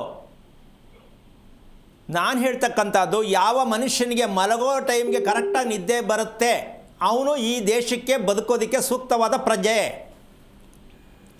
ನಿದ್ದೆ ವಿಷಯದಲ್ಲಿ ನೀನು ಎಷ್ಟು ಮಟ್ಟಕ್ಕೆ ದೂರ ಇದೆಯಮ್ಮ? ಯೋಚನೆ ಮಾಡಮ್ಮ. ಇಲ್ಲ ಗುರುಜಿ, ನಿದ್ದೆ ಬರೋದೇ ಇಲ್ಲ. ನಿದ್ದೆ ಬರಲಿಲ್ಲ ಅಂದರೆ ಸತ್ತಿದ್ದೀವಿ ಅಂತ ಅರ್ಥ. ಯಾರೂ ಸರ್ಟಿಫಿಕೇಟ್ ಕೊಡೋಕ್ಕಾಗಲ್ಲ, ನಾನು ಕೊಡ್ತೀನಿ. ನಿದ್ದೆ ಮನುಷ್ಯನಿಗೆ ಟೈಮ್ ಸರಿಗೆ ಯಾವಾಗಲೂ ನಿದ್ದೆ ಮಾಡೋದಲ್ಲ. ನಿದ್ದೆ ಸಮಯಕ್ಕೆ ನಿದ್ದೆ ಬರಲಿಲ್ಲ ಅಂದರೆ ಅವರು ಸತ್ತಿದ್ದಾರೆ. ಕಣ್ಣು ಮಾತ್ರ ಬಿಡ್ತಾ ಇದ್ದಾರೆ, ಮೂಗಲ್ಲಿ ಉಸಿರಾಡ್ತಾ ಇದ್ದಾರೆ, ಅಷ್ಟೇ ಗಟ್ಟಿ. ಮದುವೆ, ನೆಮ್ಮದಿ, ಆರೋಗ್ಯ, ಅಭಿವೃದ್ಧಿ, ನಿದ್ದೆ, ಕ್ವಾಲಿಟಿ ಏನು ಕೇಳಂಗಿಲ್ಲ. ಇದಕ್ಕೇನು ಹೇಳ್ಬೋದು ಅಂದರೆ, ಹುಚ್ಚುತನದ ರಾಶಿ ನಕ್ಷತ್ರ ಯಾವುದು? ಹುಚ್ಚು. ಹುಚ್ಚು ಅಂತ ಏನಕ್ಕೆ ಬರುತ್ತೆ ಅಂದರೆ, ಎಲ್ಲ ರೋಗಗಳನ್ನು ಮೀರಿ ಇರೋದೇ ಹುಚ್ಚು. ಆ ರೋಗಕ್ಕೆ ಬೆಲೆ ಕಟ್ಟಕ್ಕಾಗಲ್ಲ, ಹೆಸರು ಕೊಡಕ್ಕಾಗಲ್ಲ. ಯಾವ್ದಾದ್ರು ರೋಗ ಇರ್ಬೋದು. ಇದಕ್ಕೆ ಹುಚ್ಚುತನದ ನಕ್ಷತ್ರ ಯಾವುದು ಅಂದರೆ ಶತಭಿಷ. ಅವರೆಂಥ ಶ್ರೀಮಂತರಾಗಿರಲಿ, ಚಾನ್ಸೇ ಇಲ್ಲ. ನೀರೊಳಗಡೆ ನಿಂತ್ಕೊಂಡು ಇನ್ನೊಬ್ಬರಿಗೆ ನೀರು ಕೇಳುವಂಥ ಮನಸ್ಥಿತಿ ಇರುತ್ತೆ. ನೀರೊಳಗಡೆ ನಿಂತಿರ್ತಾರೆ, ನಾನು ನೀರಲ್ಲಿ ಇದ್ದೀನಿ ಅಂತ ಗೊತ್ತಿರಲ್ಲ. ಅಂತಹ ಪ್ರಜ್ಞೆ ಇಲ್ಲದೆ ಇರ್ತಕ್ಕಂಥ ನಕ್ಷತ್ರ ಯಾವುದು? ಶತಭಿಷ ನಕ್ಷತ್ರ. ಅಮ್ಮ, ನೀನು ತಿಳ್ಕೊಂಡೆ ಅಂತ ಖುಷಿ ಪಡ್ಬೇಕು, ಯೋಚನೆ ಮಾಡಬೇಡ. ಎಷ್ಟು ವಯಸ್ಸಮ್ಮ ನಿನಗೆ? 52 ಗುರುಜಿ. ಇನ್ನೂ ಐತಮ್ಮ, ಬೇಕಾದಷ್ಟು ಬದುಕ್ಬೋದು, ಮಾಡ್ಬೋದು. ಚಾಲೆಂಜ್ ಮಾಡಿ, ಗುರುಗಳೇ ನಾನು ತಿಳ್ಕೊತೀನಿ, ಅದು ಯಾಕೆ, ಏನು ಬೇಕು, ನಾನು ಪಡ್ಕೋತೀನಿ ಅನ್ನೋ ಶಕ್ತಿ ಇದೆಯಾ ನಿನಗೆ? ಮಾಡ್ತೀಯನಮ್ಮ? ಮಾಡ್ತೀನಿ ಗುರುಜಿ. ಮತ್ತು ಮಾತಾಡು, ಯಾಕೆ ಹೇಳ್ತೀಯ? ಜೀವನದಲ್ಲಿ ಚಾಲೆಂಜ್ ಮಾಡ್ತೀನಿ, ಆಗೋಯ್ತು, ವಯಸ್ಸಾಗೋಯ್ತು ಅನ್ಕೋಬೇಡ. ಇದನ್ನು ಮಾಡಬೇಕು ಅನ್ನೋದೇ. ಆದರೆ ನೀನು ಶಕ್ತಿ ದೇವತೆ ಯಾವುದಿದೆ ನಿಮ್ಮ ಮನೆ ಹತ್ರ? ಶಕ್ತಿ ದೇವತೆ ದುರ್ಗಾ ಪರಮೇಶ್ವರಿ, ಚೌಡೇಶ್ವರಿ, ರಾಜೇಶ್ವರಿ, ಅನ್ನಪೂರ್ಣೇಶ್ವರಿ ಯಾವುದಿದೆ? ಮಾರಮ್ಮ ದೇವಸ್ಥಾನ ಇದೆ ಗುರುಜಿ. ಯಾವುದು? ಮಾರಮ್ಮ. ಮಾರಿಯಮ್ಮ. ಏನಮ್ಮ ಅದು ಏನಕ್ಕಮ್ಮ ಬರ್ತದದು? ಗ್ರಾಮ ದೇವತೆ ತಗೊಂಡು ಕೇಳ್ತಿದ್ದೀರಾ ತಾಯಿ? ಇನ್ಯಾವ ದೇವಸ್ಥಾನ ಇಲ್ವಾ? ಯಾವ್ದೊಂದು ಆ ಕಡೆ ಹೋಗ್ಬೋದು ಗುರುಜಿ. ಪಟಾಲಮ್ಮ ದೇವಸ್ಥಾನ ಇದೆ. ಓಕೆ. ಆಂಜನೇಯನ ದೇವಸ್ಥಾನ ಇದೆಯಾ? ಇದೆ ಗುರುಜಿ.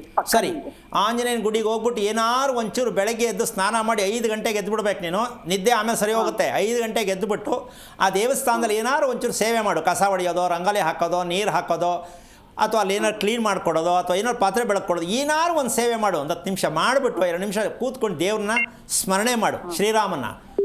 1 ವಾರ ಮಾಡಮ್ಮ, ನಿನಗೆ ಏನೋ ಒಂಥರ ಹೊಸತನ ಬರುತ್ತೆ, ನಿದ್ದೆ ಕ್ಲಾರಿಟಿ ಬರುತ್ತೆ, ಖುಷಿ ಆಗ್ತೀಯ.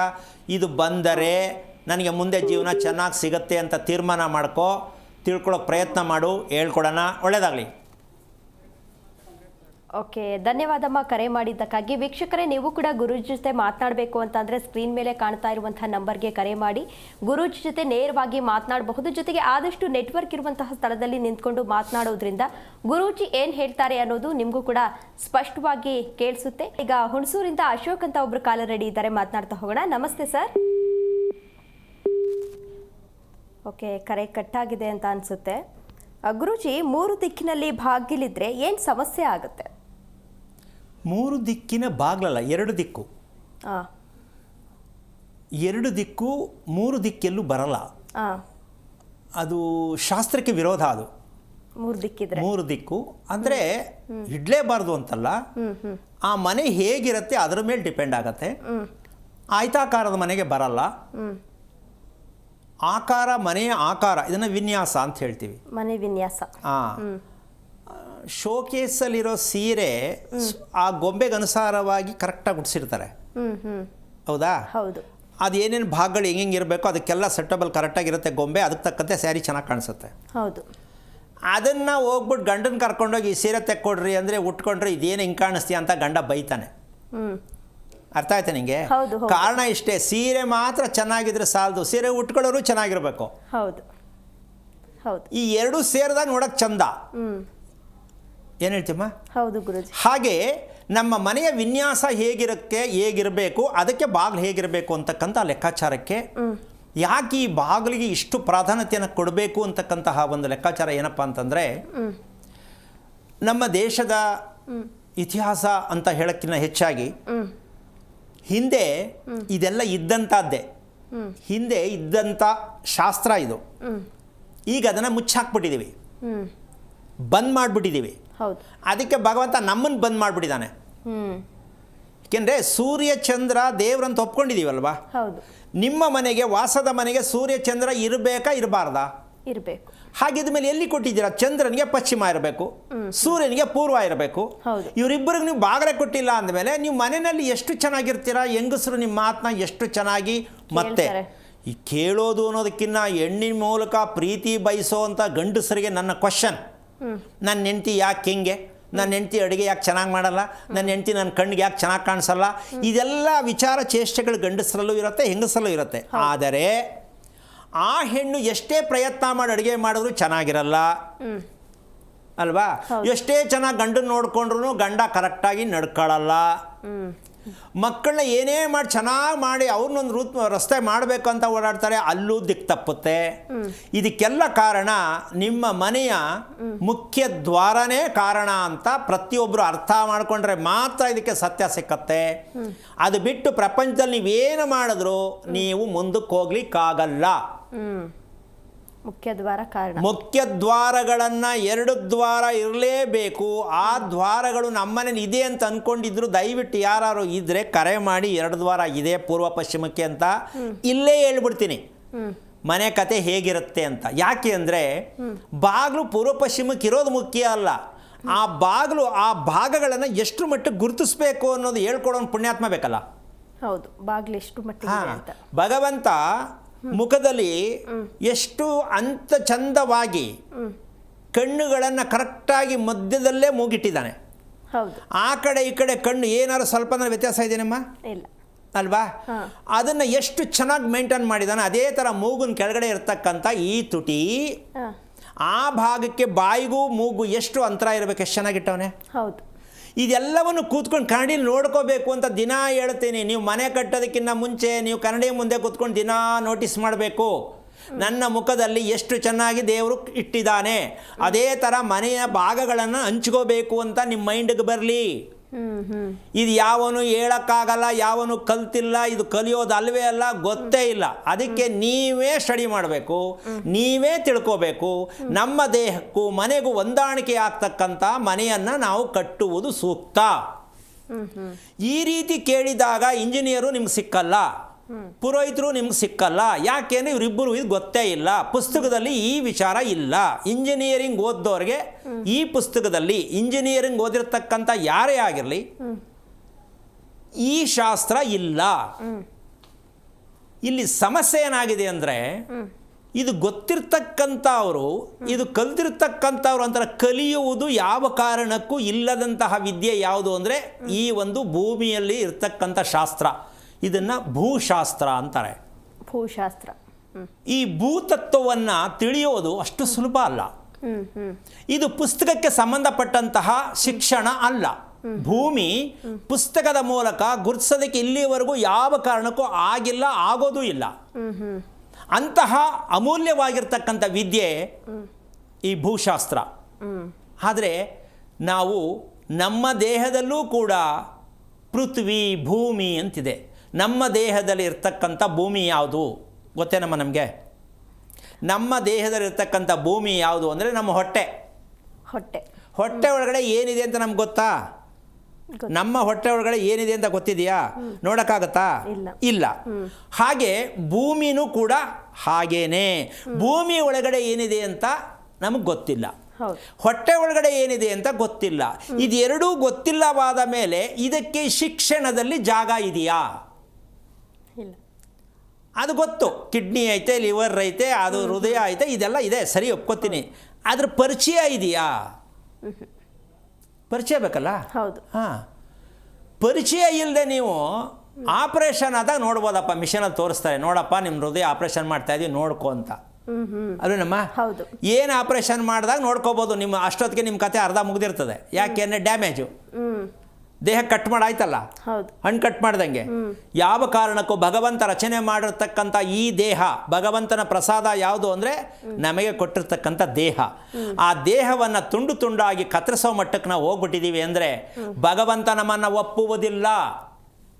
ಇನ್ನೊಂದು ಜನ್ಮ ಅನ್ನೋದಿದ್ರು ನಿಮಗೆ ಇದೇ ಥರ ಡ್ಯಾಮೇಜ್ ಲೈಫೇ ಕೊಡೋದು. ರೋಗದ ದೇಹನೇ ಮತ್ತೆ ಹುಟ್ಟುತ್ತೆ, ಆರೋಗ್ಯ ದೇಹ ಬರಲ್ಲ. ಯಾಕೆ? ನಿಮ್ಮ ದೇಹನ ಸರಿಗೆ ಇಟ್ಕೊಂಡೇ ಇಲ್ಲ, ನೀವು ರಕ್ಷಣೆ ಮಾಡಿಲ್ಲ, ನೋಡ್ಕೊಂಡಿಲ್ಲ, ಅದನ್ನು ಗೌರವಿಸಿಲ್ಲ. ಅದಕ್ಕೆ ಇನ್ನೊಂದು ಸಲ ಹುಟ್ಟಬೇಕಾದ್ರೂ ಅದೇ ಥರನೇ ಡ್ಯಾಮೇಜು, ಇನ್ನೂ ಜಾಸ್ತಿ ಕಳಪೆದೇ ಕೊಡೋದು. ಯಾಕೆ? ನಿನ್ನ ಕೈ ನೋಡ್ಕೊಳಕ್ಕಾಗಲ್ಲ, ಅನುಭವಿಸಿ ಹೋಗು. ಇದಕ್ಕೆ ಜನ್ಮ ಜನ್ಮಾಂತರ ಅಂತ ಅವರೇ ಹೇಳ್ತಾರೆ. ಯಾವ ಥರ ಹತ್ತಾಗಿ ಕುತ್ಕೊಂಡು ಯಾವ ಜನ್ಮದ ಕರ್ಮನೋ ಅದೇ ರೀ. ನೀವೇನು ಹೇಳ್ತೀರೋ ಅದನ್ನೇ ನುಡಿಸ್ತಾನೆ ಭಗವಂತ. ಆದರೆ ಪ್ರಯತ್ನ ಅಂತೂ ಮಾಡಲ್ಲ, ಹತ್ಕೊಂಡು ಸುಮ್ಮನೆ ಆಗ್ಬಿಟ್ಟು ಒಂದಿನ ಸತ್ತೋಗ್ಬಿಡೋದು. ಇದು ಜೀವನ ಅಲ್ಲ. ಈಗ ಈ ಕಡೆ ಬರೋಣ. ವಿಚಾರ, ನಾವು ಹೆಣ್ಣಿಗೆ ತುಂಬ ನೆಮ್ಮದಿ ಬೇಕು, ಮಹಾಲಕ್ಷ್ಮಿ ಥರ ಇರಬೇಕು. ಯಾರಿಗಿಷ್ಟ ಇಲ್ಲಮ್ಮ? ಎಲ್ರಿಗೂ ಇಷ್ಟ ಇದೆ. ಇಲ್ಲಿ ಒಂದು ದೊಡ್ಡ ಒಂದು ಅಪರಾಧ ಈ ಮನೆಯಲ್ಲಿ ನಡೆಯುತ್ತೆ, ಮನೆಗಳಲ್ಲಿ ನಡೆಯುತ್ತೆ. ಏನು ಇದು? ಕೆಲವರಿಗೆ ಇವಾಗ ಹೇಳಿದ್ರೆ ಬೇಜಾರಾಗ್ಬೋದು ಅಥವಾ ಅರ್ಥ ಆಗತ್ತೆ ಅಂತ ಅನ್ಕೋತೀನಿ. ಏನು ಅಂದರೆ, ಬೆಳಿಗ್ಗೆ ಎದ್ದ ತಕ್ಷಣ ಯಾರಿಗೆ ಹೊಟ್ಟೆ ಹಸಿತಾ ಇದೆ ಅಂತ ಯಾವ ಹೆಣ್ಣು ಬಾಯಿ ಬಿಟ್ಟು ಹೇಳ್ತಾಳೆ, ಆ ದೇಹ ಯಾವ ಕಾರಣಕ್ಕೂ ಹುಚ್ಚು ದೇಹ ಆಗಿರುತ್ತೆ. ಬೆಳಿಗ್ಗೆ ಎದ್ದ ತಕ್ಷಣ ನನ್ನ ಕಾಲ ಆಯ್ತಾ ಇಲ್ಲ, ಏನಾರು ಒಂಚೂರು ತಿನ್ಕೊಂಬಿಡ್ಬೇಕಪ್ಪ, ಕೈ ಕಾಲು ಸೋತ್ಕೊಂಡ್ಬಿಡ್ತವೆ ಅಂತಾರೆ. ಇಲ್ಲಿ ಹೆಂಗಸಿಗೆ ಹೆಂಗಿರುತ್ತೆ ಅಂದರೆ, ಹುಟ್ಟುವ ಮಕ್ಕಳು ಯಾವ ಕಾರಣಕ್ಕೂ ಆರೋಗ್ಯದಾಯಕವಾದ ಮಕ್ಕಳು ಹುಟ್ಟಿಲ್ಲ. ಈ ಅಮ್ಮ ಅವ್ರ ಹೊಟ್ಟೆಯಲ್ಲಿ, ಅವ್ರ ಅಮ್ಮನ ಹೊಟ್ಟೆಯಲ್ಲಿ ಹುಟ್ಟಬೇಕಾದ್ರೂ ಆರೋಗ್ಯ ಹುಟ್ಟಿಲ್ಲ. ಯಾಕೆ ಅಂದರೆ ಹಸಿವು ಆಗಬಾರ್ದು. ಹಾಗಾದರೆ ಹಸಿವು ಆದರೆ ಒಳ್ಳೆಯದು. ಆದರೆ ಅತಿ ಹಸಿವು ಆಗ್ತಕ್ಕಂಥ ಹೆಂಗಸರಿಗೆ ದರಿದ್ರ ಲಕ್ಷಣ ಆಗತ್ತೆ. ಅಂದರೆ ನಿಮ್ಮ ಆರೋಗ್ಯ ಕೆಟ್ಟಿದೆ, ಅತಿಯಾಗಿ ಹಸಿವಾಗೋದು. ಪ್ರಕೃತಿ ವಿಕೃತಿ ಹೋಗ್ಬಿಟ್ಟಿದೆ. ಏನು ಕೆಟ್ಟಿದೆ? ಕೆಲವರಿಗೆ ವಾತ ಶರೀರ, ಪಿತ್ತ ಶರೀರ, ಕಫ ಶರೀರ ಇದೆ ತಾನೆ? ಸತ್ಯ ತಾನೆ? ಈ ಮೂರೂ ದೋಷ ಇರ್ತಕ್ಕಂಥವ್ರಿಗೆ ನಮ್ಮ ಅಪ್ಪನೂ ಕಾಳು ಸಾಂಬಾರು, ಮುದ್ದೆ, ಸಾಂಬಾರು ತಿಂದ ಅಂತ ನಾವು ಅನ್ಕೊಂಡಿರ್ತೀವಿ. ಆದರೆ ಈ ವಾತ ಪಿತ್ತ ಕಫ 3 ಭಾಗದ ಶರೀರ ಇದೆ ಅಂತ ಗೊತ್ತಾದ ಮೇಲೆ ಒಬ್ಬರು ತಿಂದದ್ದು ಇನ್ನೊಬ್ರಿಗೆ ಆಗತ್ತಾ? ವಾತ ಶರೀರ ಇರೋರಿಗೆ ಕಾಳುಗಳು ತಿನ್ನಕ್ಕಾಗಲ್ಲ ಅಲ್ವಾ?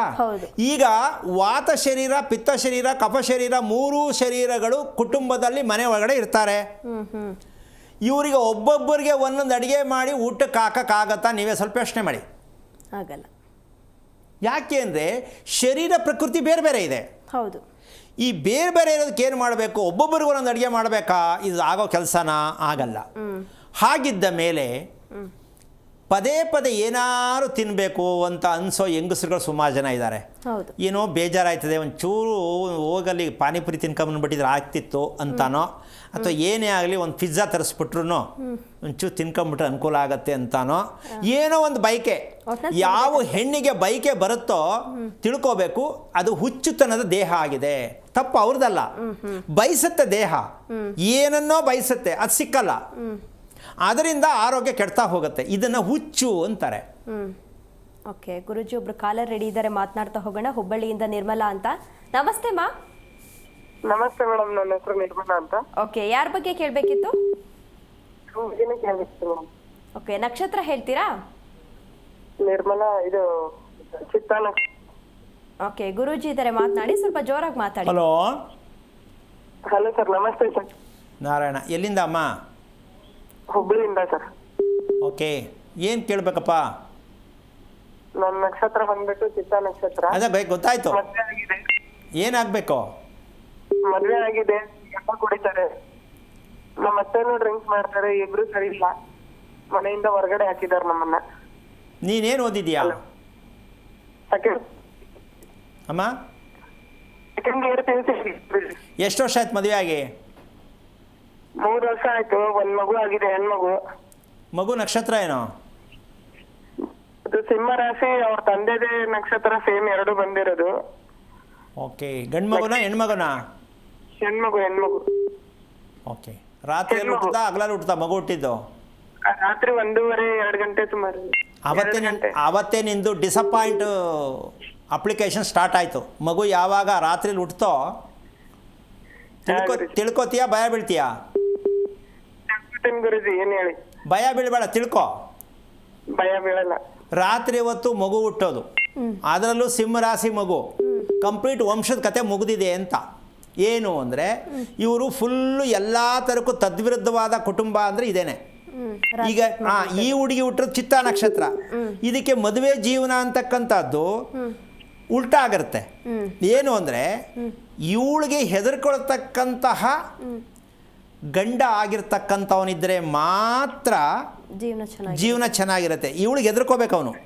ಮದುವೆ ಮಾಡ್ಕೊಂಡಿದ್ದೀನಿ, ನನ್ನ ಹೆಂಡತಿಗೆ ಏನೋ ತೊಂದರೆ ಕೊಡಬಾರ್ದು, ಏನೋ ಆಗಿದೆ, ಮದುವೆ ಮಾಡ್ಕೊಂಡಿದ್ದೀನಿ, ಹೆಂಗೋ ನಡ್ಸ್ಕೊಂಡು ಹೋಗ್ಬೇಕು ಅಂದರೆ ಬಚಾವ್. ಹೊರಗಡೆ ಬೇಕಾ ನನ್ನ ಹೆಂಡತಿ ತುಂಬ ಚೆನ್ನಾಗಿದ್ದಾಳೆ, ನನ್ನ ಹೆಂಡತಿ ತುಂಬ ಅಡುಗೆ ಚೆನ್ನಾಗಿ ಮಾಡ್ತಾಳೆ, ಪ್ರತಿಯೊಂದು ಹೇಳ್ಕೋಬಹುದೇನೋ. ಬಟ್ ಹೆಂಡತಿ ಮುಖ ನೋಡಿದ ತಕ್ಷಣ ಫುಲ್ ತದ್ವಿರುದ್ಧ ಆಗ್ಬಿಡ್ತಾನೆ. ಅದು ಈ ಹುಡುಗಿಯ ನಕ್ಷತ್ರ ಪ್ರಭಾವದಿಂದ ಗಂಡು ದಾರಿ ತಪ್ತಾನೆ, ಇವನಿಗೆ ಓಪನ್ ಆಗಿ ರಿವರ್ಸ್ ಆಗ್ತಾನೆ ಹೊರ್ತು ಹುಡುಗ ಸಿಕ್ಕಿದ ಗಂಡ ಸರಿ ಇಲ್ಲ ಅಂತ ಹೇಳಕ್ ಅಧಿಕಾರ ಇಲ್ಲ. ಅಮ್ಮ, ಅರ್ಥ ಆಯ್ತಾ ನಿಂಗೆ? ಚಿತ್ತಾ ನಕ್ಷತ್ರದಲ್ಲಿ ಹೆಣ್ಣು ಮಗು ಹುಟ್ಟಿದ್ರೆ ಮದುವೆ ಆಗದೆ ಇರೋ ಜ್ಞಾಪಕ ಇಟ್ಕೊಳ್ಳಿ. ಚಿತ್ತಾ ನಕ್ಷತ್ರದ ಹೆಣ್ಣು ಮಕ್ಕಳು ಮನೇಲಿದ್ದರೆ ದಯವಿಟ್ಟು ಮದುವೆ ಮಾಡೋದಷ್ಟು ಸುಲಭ ಅಲ್ಲ. ಸಿಕ್ಕುವಂಥವರು ನಿಮಗೆ ತಪ್ಪಾಗಿರುವೇ ಸಿಗ್ತಾರೆ ಹೊರತು ಕರೆಕ್ಟಾಗಿರೋ ಪೇರ್ ಸಿಕ್ಕಲ್ಲ. ಕಾರಣ ಚಿತ್ತಾ ನಕ್ಷತ್ರಕ್ಕೆ ಒಳ್ಳೆಯ ದಾಂಪತ್ಯ ನಡೆಯಲ್ಲ. ಈಗ ಎರಡನೇ ವಿಷಯ, ಒಂದು ನಿಮಿಷ ಕೇಳಿಸ್ಕೊ. ಈಗ ನೀನು ಇದನ್ನು ಸರಿ ಮಾಡ್ಕೋಬೇಕು, ರಿಪೇರಿ ಮಾಡ್ಕೋಬೇಕು ಅಂತೀಯಾ, ಏನು ಜೀವನ ಚೆನ್ನಾಗಿಲ್ಲ ಅಂತೀಯಾ, ಏನು ತೀರ್ಮಾನ ತಗೋತೀಯಮ್ಮ? ಆಮೇಲೆ ಮನೇಲಿ ಬಂದ್ಬಿಟ್ಟು 3 ವರ್ಷಕ್ಕೆ ನಮ್ಮ ತಂದೆಯವ್ರು ತೀರ್ಕೊಂಡಿದ್ದಾರೆ ಗುರುಜಿ, ಈ ಮನೆ ಹಿಡಿದ್ಮೇಲೆ ಹುಬ್ಳಿಯಲ್ಲಿ. ಸರಿಮ್ಮ, ಈಗ ನೀನು ಇದನ್ನು ತಿಳ್ಕೊಂಡು ಸರಿ ಮಾಡ್ಕೋತೀನಿ ಅಂತ ಇದೆಯಾ ಅಥವಾ ಮುಂದೆ ಆಲೋಚನೆ ಬೇರೆ ಥರ ಯೋಚನೆ ಮಾಡಿದ್ಯಾ ಅಂತ ಕೇಳ್ತೀನಿ. ಗುರುಜಿ, ಏನ್ ಮಾಡ್ಬೇಕು ನೀವು? ಸಂಸಾರ ಸರಿ ಮಾಡ್ಕೋಬೇಕು ಅನ್ನೋ ಆಸೆ ಇದೆಯಾ? ಸರಿ ಮಾಡ್ಕೋಬೇಕು ಗುರುಜಿ. ಈಗ ನೀನು ಗಂಡನ ದೂಷಿಸಬಾರ್ದು, ಅಪ್ಪ ಅಮ್ಮನ ದೂಷಿಸಬಾರ್ದು, ದೇವ್ರನ್ನು ದೂಷಿಸಬಾರ್ದು. ನೀನು ನಾನು ಏನು ರಿಪೇರಿ ಆಗಬೇಕು ಅಂತಕ್ಕಂಥ ಒಂದು ವಿಚಾರ. ನೀನು ಮಲಗಿದಾಗ ಅಕಸ್ಮಾತು ಇರುವೆ, ಕಡಜ, ಏನಾರು ಜೇನು, ಏನಾರು ಒಂದು ಕಚ್ಚಿ ಸಣ್ಣದು ನವೆ ಆಗ್ತಕ್ಕಂಥದ್ದು, ಏನು ಕಚ್ಚಿತು ಅಂತ ನೀನು ಯಾವಾಗಾರು ಐಡೆಂಟಿ ಆಗಿದೆಯಾ? ಗುರುಜಿ. ನಾಯಿ ಯಾವಾಗ ಓಡಿಸ್ಕೊಂಬಂತು? ನಾಯಿ ತುಂಬಾ ದಿನ ಆಯ್ತು ಗುರುಜಿ, ಈಗೇನಿಲ್ಲ. ಅಲ್ಲ, ಓಡಿಸ್ಕೊಂಬಂತ ಕಚ್ತಾ ಸುಮ್ಮನೆ ಓಡಿಸ್ಕೊಂಬಂತ? ಸುಮ್ನೆ ಓಡಿಸ್ಕೊಂಬಂತು ಒಂದ್ಸರಿ. ಓಕೆ. ಯಾಕೆ ಈ ಗುರುತು ಕೇಳಿದೆ ನಾನು ಅಂದರೆ, ಹಾಂ. ಶನೇಶ್ವರ ಸ್ವಾಮಿ ಎಲ್ಲದಕ್ಕೂ ಕಾರಣ ಅಂತ ಶಾಸ್ತ್ರ ಹೇಳೋರಿಗೆ ನಾನು ಈ ವಿಚಾರ ಹೇಳ್ತೀನಿ. ಗಂಡ ಹೆಂಡತಿ ದೂರ ಆದರೂ ಆ ಗ್ರಹ ತಪ್ಪು, ನಂಗೆ ನೆಮ್ಮದಿ ಇಲ್ಲ ಆ ಗ್ರಹ ತಪ್ಪು, ಆ ಮಹಾನುಭಾವನ ಎಳ್ಕೊತಾರೆ. ಅವರು ನಿಜವಾಗ್ಲೂ ಬುದ್ಧಿ ಕಲ್ಸಕ್ಕಿರೋದವರು. ಶನೇಶ್ವರ. ಅದನ್ನು ನಾವೇನು ಮಾಡ್ತೀವಿ ಅಂದರೆ, ನಮ್ಗೆ ಯಾಕಪ್ಪ ಈ ಕಷ್ಟ. ಅದು ಕಷ್ಟ ಅಲ್ಲ, ಭಗವಂತ ದುಃಖಗಳನ್ನೇ ಏನಕ್ಕೆ ಕೊಡ್ತಾನೆ ಅಂತ ಅನ್ಕೋಬೇಕು. ದುಃಖಗಳನ್ನೇ ಭಗವಂತ ಏನಕ್ಕೆ ಕೊಡ್ತಾನೆ ಅಂದರೆ, ಮುಂದಕ್ಕೆ ನಿನ್ಗೆ ಒಳ್ಳೆ ದಾರಿ ಸಿಗಲಿ ತಿಳ್ಕೊ ಅಂತ. ನೀನು ಕೇಳ್ದಂಗೆ ದುಡ್ಡು ಸಿಕ್ಬಿಟ್ಟು, ನೀನು ಕೇಳ್ದ ಹುಡುಗಿ ಸಿಕ್ಬಿಟ್ರೆ ಭಗವಂತನ ಯಾರು ನೋಡ್ತಾರೆ? ನಮ್ಮ ಇಲ್ಲ, ದೇವ್ರ ತಲೆ ಮೇಲೆ ಕಾಲುಗಳನ್ನೇ ಹೋಗ್ಬಿಡ್ತಾರೆ. ಹೌದು. ಅದಕ್ಕೆ ಭಗವಂತ ರಿಮೋಟ್ ಕೈಲಿ ಹಿಡ್ಕೊಂಡವನೇ, ನೀನೇನು ಆಟ ಆಡೋದು ತಿರುಗೇ ನೋಡ್ಬೇಕು ನನ್ನ ಹತ್ರ, ನೀನೇನು ನಡೆದ್ರು ನಡೆಯಲ್ಲ ಅಂತ. ಇದಕ್ಕೆ ನಕ್ಷತ್ರ ಆಗಬೇಕು ಅನ್ನೋದು. ರಿಮೋಟ್ ಯಾವುದು ಮನುಷ್ಯನಿಗೆ? ನಕ್ಷತ್ರ. ಆ ನಕ್ಷತ್ರ ಸತ್ಯ ತಿಳ್ಕೊಂಡ್ರೆ ರಿಮೋಟ್ ಅವ್ರ ಕೈಗೆ ಹೋಗುತ್ತೆ. ತಿಳ್ಕೊಳ್ಳಿಲ್ಲ ಅಂದರೆ ಇನ್ನೊಬ್ಬರ ಕೈ ಕೊಡಬೇಕಾಗತ್ತೆ. ಅವ್ರು ಆಟ ಆಡಿಸ್ತಾ ನೀವು ಆಟ ಆಡಬೇಕು. ಇದು ಪ್ರತಿಯೊಬ್ಬ ಮನುಷ್ಯ ತಿಳ್ಕೊಳ್ಬೇಕಾಗಿದ್ದು. ರಿಮೋಟ್ ನಿಮ್ಮ ಕೈಲೇ ಬೇಕಾ? ನಿಮ್ಮ ನಕ್ಷತ್ರ ತಿಳ್ಕೊಳ್ಳಿ. ರಿಮೋಟ್ ಇನ್ನೊಬ್ಬರ ಕೈ ಕೊಡಬೇಕಾ? ಅವ್ರು ಹೇಳ್ದಂಗೆ ಕೇಳಬೇಕಾ? ಅವ್ರ ಕೈ ಕೊಡಿ. ಸೊ ಇದು ಜೀವನ ಇರ್ತಕ್ಕಂಥದ್ದು. ನೀನು ಒಂದು ಕೆಲಸ ಮಾಡು, ಮೊದಲು ಮಾಡಬೇಕಾದ ಕೆಲಸ. ನಿಮ್ಮ ತಂದೆ ಇದ್ದಾರಾ? ತೀರ್ಕೊಂಡು ಸುಮಾರು 17-18 ವರ್ಷ ಆಯ್ತು ಗುರುಜಿ. ನಿಮ್ಮ ಅಪ್ಪ ತೀರ್ಕೊಂಡ ಮೇಲೆ ಅಕೌಂಟೇ ಹೋಯ್ತು, ಇನ್ನು ಸರಿ ಮಾಡೋಕ್ಕೆ ಯಾರೂ ಇಲ್ಲ. ಈಗ ತಂದೆ ಇದ್ದು ಕ್ಲೀನ್ ಮಾಡಬೇಕಿತ್ತು. ಹೌದು. ಮದುವೆ ಮಾಡೋಕ್ಕೆ ಮುಂಚೆ ಇದೆಲ್ಲ ಮಾಡಬೇಕಿತ್ತು. ಪಾಪ ಪುರೋಹಿತರಿಗೆ ಪುರ್ಸೊತ್ತಿಲ್ಲ ಹೇಳೋಕ್ಕೆ. ಅವ್ರು ಹೇಳಿದ್ರು ಇವ್ರು ಮಾಡ್ಕೊಳ್ಳಲ್ಲ, ಯಾಕೆಂದರೆ ಮದುವೆ ಅರ್ಜೆಂಟು. ಚೌಟ್ರಿ ಖಾಲಿ ಇರೋ ಸಿಕ್ಕಿರುತ್ತಲ್ಲಮ್ಮ, ಜಲ್ದಿ ಓದಿಸ್ಬಿಡ್ಬೇಕು ಆ ಕಡೆ. ಮಗಳನ್ನ ಮನೆಯಿಂದ ಓಡಿಸ್ಬಿಡ್ಬೇಕು. ಆಮೇಲೆ ಪಾಪ ಮಕ್ಕಳು ಅನುಭವಿಸ್ತಾರೆ. ಈಗ ಒಂದು ಕೆಲಸ, ನಿಮ್ಗೆ ಅಣ್ಣ ಇದ್ದಾರ? ಅಣ್ಣ ಇದಾರೆ ಗುರುಜಿ. ಅವ್ರು ಇದನ್ನ ನಂಬ್ತಾರ? ಅವರು ಫಾರಿನ್ ಥರ ಬೇರೆ ಥರ ಇದ್ದಾರಾ? ನಂಬ್ತಾರ ಗುರುಜಿ, ಕೊಡ್ತೀನಿ ನೋಡಿ ಮಾತಾಡ್ತಾರೆ. ಒಂದು ನಿಮಿಷ. ನಮಸ್ತೆ ಗುರುಜಿ. ಹಲೋ, ನಿನಗೆ ಇದೆಲ್ಲ ನಂಬಿಕೆ ಇದೆಯೇನಪ್ಪ ತಿಳ್ಕೊಳಕ್ಕೆ? ಸರ್ ತುಂಬಾ ನಂಬ್ತೀನಿ ಸರ್. ಇದ್ರು ಮತ್ತು ಆಗಿದ್ದ ಮೇಲೆ ನಿಮ್ಮ ತಂದೆ ಹೋದಾಗ ಏನಕ್ಕೆ ಹೋದ್ರು, ಯಾಕೆ ಈ ಥರ ಸತ್ರು, ಇದಕ್ಕೆ ಕಾರಣ ಏನು, ಯಾಕೆ ತಿಳ್ಕೊಳ್ದೆ ಈ ಹುಡುಗಿನ ಮದುವೆ ಮಾಡ್ಬಿಟ್ಟು ಈ ಥರ ತಂತ್ರಪಿತ ಥರ ಮಾಡ್ಕೊಂಡ್ರಿ? ಹಾಂ, ಅಂದ್ರೆ ತಂದೆ ಸತ್ತಿದ್ದು ಈಗ ಬಹಳ ವರ್ಷ ಆಯ್ತು ಗುರುಜಿ. ಅದೇಪ್ಪ, ಒಂದು ನಿಮಿಷ. ನಿಮ್ಮ ತಂದೆ ಸತ್ತಿದ ರೀತಿ ಚೆನ್ನಾಗಿತ್ತಾ? ಇಲ್ಲ ಸರ್, ಇಲ್ಲ, ತುಂಬಾನೇ ಪ್ರಾಬ್ಲಮ್. ಒಂದು ನಿಮಿಷ, ಅದನ್ನು ತಿಳ್ಕೊಬೇಕಿತ್ತು. ನಮ್ಮ ತಂದೆ ಈ ರೀತಿ ಸಾವಲ್ಲಿ ಸತ್ರಲ್ಲ, ಇದು ಸತ್ಯ ತಿಳ್ಕೊಂಡಿದಾಗ ನಿಮ್ಮದು, ನಿಮ್ಮ ತಂಗಿದೋ ಅಕ್ಕಂದೋ ಎಲ್ಲರದು ಸಿಕ್ಕದಲ್ಲ. ಯಾಕೆ ನಿಮಗೆ ಪ್ರಯತ್ನ ಮಾಡಲಿಲ್ಲ? ಅಥವಾ ಗೊತ್ತಿಲ್ವಾ, ಸಮಯ ಇಲ್ವಾ, ನಂಬಿಕೆ ಇಲ್ವಾ, ಏನು? ಇಲ್ಲ, ಆ ಟೈಮಲ್ಲಿ ನನಗೆ ಅಷ್ಟು ಗೊತ್ತಿದ್ದಿಲ್ಲ ಗುರುಜಿ. ಓಕೆ, ಈಗ ನಿಮ್ಮ ಮನೇಲಿ ಸತ್ತೋರ್ ಫೋಟೋ ಯಾವ್ದು ಇಟ್ಟಿದ್ದೀರಾ? ನಮ್ಮ ಅಪ್ಪಾರ್ದಿದೆ ಗುರುಜಿ, ನಮ್ಮ ಅತ್ತೆ. ಓಕೆ, ಅದಕ್ಕೆ ಪೂಜೆ ಮಾಡ್ತೀರಾ? ಹಾಂ, ಮಾಡ್ತೀವಿ ಗುರುಜಿ. ನೀವು ಎಲ್ಲಿವರೆಗೂ ಸತ್ತೋರ್ ಫೋಟೋ ಪೂಜೆ ಮಾಡ್ತೀರೋ ಅಲ್ಲಿವರೆಗೂ ನಿಮ್ಮ ಜೀವನದಲ್ಲಿ ದುಃಖ ದರಿದ್ರ ಹೋಗಲ್ಲ. ಸತ್ತವ್ರಿಗೆ ಪೂಜೆ ಮಾಡಬೇಕಾ, ಊಟ ಹಾಕ್ಬೇಕಪ್ಪ? ನಾನು ಮನುಷ್ಯ ಕೇಳು, ನಾನು ಪ್ರಶ್ನೆಗೆ ಉತ್ತರ ಕೊಡು. ಸತ್ತವ್ರಿಗೆ ಊಟ ಹಾಕಬೇಕಾ, ಪೂಜೆ ಮಾಡಬೇಕಾ? ಊಟ ಹಾಕ್ಬೇಕು. ಮತ್ತು ನೀವು ಪೂಜೆ ಮಾಡಿದ್ರೆ ದೇವ್ರ ಅವರು? ಅಂದ್ರೆ ಪೂಜೆ ಅಂದ್ರೆ ಯಾವಾಗಾರ ಮಾಡ್ತೀವಿ. ಒಂದು ನಿಮಿಷ, ಸತ್ತವ್ರ ಫೋಟೋ ಮನೇಲಿ ಇಟ್ಕೊಂಡ ಮೇಲೆ ಮುಗೀತು. ನೀನು ಪೂಜೆ ಮಾಡ್ತೀಯೋ ನಮಸ್ಕಾರ ಮಾಡ್ತೀಯೋ. ಸತ್ತವ್ರ ಫೋಟೋ ಮನೆಯಲ್ಲಿ ಯಾರು ಇಟ್ಕೊಂಡಿರ್ತಾರೆ, ಇರೋರು ಸಾಯ್ತಾ ಇರ್ತಾರೆ ದಿನ ಯೋಚನೆ ಮಾಡ್ಕೊಂಡು. ಸತ್ರು ಫೋಟೋ ಮಾಡ್ಕೊಂಡು ಏನು ಮಾಡ್ತೀರಾ? ಅದೇ ಇಡಬಾರ್ದಂತೀರ ಗುರುಜಿ? ಇಡಬಾರ್ದಲ್ಲ, ಸ್ವಲ್ಪ ನೋಡು, ಒಂದು 2 ನಿಮಿಷ ಕುತ್ಕೊಂಡು ಫೋಟೋ ನೋಡು. ನೀವು ಸತ್ತೋಗಿರೋ ಫೋಟೋ ನೋಡು. ನಿನ್ನ ಮನಸ್ಸು ಅರ್ಧ ಗಂಟೆ 1 ಅವರ್ ಬೇಕು ನೀವು ಯೋಚನೆ ಮಾಡೋಕ್ಕೆ. ಏನಕ್ಕೆ ಬೇಕಿ ಕರ್ಮ? ಸತ್ತವ್ರು ಹೋದರು, ಅವ್ರಿಗೆ ಏನು ಮಾಡ್ಬೇಕು ಮಾಡಿ ವರ್ಷಕ್ಕೊಂದ್ಸಲ. ಅದು ಬಿಟ್ಬಿಟ್ಟು ಫೋಟೋ ಮಾಡಿಕೊಂಡು ನೋಡೋದು, ಪೂಜೆ ಮಾಡೋದು ಏನು ಕರ್ಮ ರೀ ಇದು? ದೇವ್ರಿಗೆ ಪೂಜೆ ಮಾಡಿ. ಸತ್ತವ್ರಿಗೆ ಪೂಜೆ ಮಾಡೋಕ್ಕೇನು ದೇವ್ರ ಅವರು? ಸುಳ್ಳು ಮೋಸ ಎಲ್ಲ ಮಾಡಿ ಮನುಷ್ಯ ಬದುಕಿರ್ತಾನೆ. ಅದೇನು ದೇವ್ರು ಆಗ್ಬಿಡ್ತಾರೆ ಸತ್ತ ಮೇಲೆ? ಏನು ಇವರು ಸ್ಪೆಷಲ್ ರೂಟ್, ಇವರು ಸತ್ತೋರು ದೇವ್ರಂತೆ. ಇದ್ದಾಗ ನೋಡ್ಕೊಳ್ಳಿಲ್ಲ, ಸತ್ತ ಮೇಲೆ ಏನು ನೋಡೋದು ನೀವು? ಯಾಕೆ ಅಂದರೆ ಇರೋರು ಸಾಯಬಾರ್ದು ಅಂದರೆ ಸತ್ತೋರ್ ಫೋಟೋ ಮನೇಲಿ ಇಡಬಾರ್ದು. ಅಕಸ್ಮಾತ್ ಇಡಲೇಬೇಕು, ನಮ್ಮಪ್ಪ ಭಾರಿ ಕಷ್ಟಪಟ್ಟಿದ್ದಾನೆ ಅಂದರೆ ಆ ಫೋಟೋ ಹೇಗಿರಬೇಕು, ಮನೆ ಹೇಗಿರಬೇಕು, ಇದನ್ನು ತಿಳ್ಕೊಂಡು ಇಡ್ಬೋದು. ಫೋಟೋ ಇಡೋದು ಮುಖ್ಯ ಅಲ್ಲ, ಫೋಟೋ ಹೇಗಿರ್ಬೇಕು ಸತ್ತವ್ರದ್ದು. ಜೀವ ಸಹಿತ ಬಂದು ನಿಂತಂಗೆ ಕಾಣಿಸ್ಬೇಕು, ಅದು ಫೋಟೋ. ಅದು ಮಾಡೋಕ್ಕೆ ಗೊತ್ತಿರಬೇಕು, ಅದಕ್ಕೆ ತಕ್ಕಂತೆ ಮನೆ ಇರಬೇಕು ಅಂತ ಅವ್ರು ಬೇಕು. ಯಾಕೆಂದರೆ ದೊಡ್ಡ 5 ಸ್ಟಾರ್ ಹೋಟೆಲ್ ಹಾಕಿರ್ತಾರೆ, ನೋಡಿದೇನಮ್ಮ? ಆ ಮಟ್ಟಕ್ಕೆ ಇರ್ಬೇಕು ಸತ್ತವ್ರ ಫೋಟೋ. ಒಳ್ಳೆ ಕಚ್ಚೆ ಪೇಟ, ಒಳ್ಳೆ ಶ್ರೀಮಂತಿಗೆ ಇರತಕ್ಕಂಥದ್ದು. ಇದೆಲ್ಲ ಮನೆಯೂ ಶ್ರೀಮಂತಿಗೆ ಇರಬೇಕು. ಅಂಥ ಮನೆಗಳಲ್ಲಿ ನೋಡಲೇಬೇಕಂದ್ರೆ ಇಟ್ಕೊಳ್ಳಿ. ಅವ್ರಿಗೆ ಪೂಜೆ ಪುನಸ್ಕಾರ ಇಲ್ಲ, ಗಂಧದ ಹಾರ ಹಾಕ್ಬಿಟ್ಬಿಡ್ಬೇಕು. ಯಾವಾಗಲೂ ಗಂಧದ ದಾರ ಇಟ್ಬಿಟ್ರೆ ಸದಾ ಪೂಜೆ ನಡೀತಾ ಇರುತ್ತೆ. ನೀವು ಗಂಧದ ಕಡ್ಡಿ ತಗೊಂಡು ಪೂಜೆ ಮಾಡೋದಲ್ಲ, ನೀವು ನಮಸ್ಕಾರ ಮಾಡೋದಲ್ಲ. ಈ ಕೆಟ್ಟ ಸಂಪ್ರದಾಯ ನಮ್ಮ ದೇಶದಲ್ಲಿ ಯಾವತ್ತೋ ಗೊತ್ತಿಲ್ಲ. ಇದು ತಿಳಿದಂಥ ಮಹಾಶಯರು, ಎಷ್ಟೋ ಜನ ನನ್ನ ಜಾತಿ ಹೆಸರು ಹೇಳೋಕ್ಕೆ ಇಷ್ಟಪಡಲ್ಲ, ತಿಳಿದಂಥ ಮಹಾಶಯರುಗಳೇ ಇದನ್ನು ಸಿಕ್ಕಾಬಟ್ಟೆ ಮನೇಲಿ ಇಟ್ಕೊಂಡಿರ್ತಾರೆ. ಅವ್ರ ಮನೆಗಳಲ್ಲೇ ಜಾಸ್ತಿ.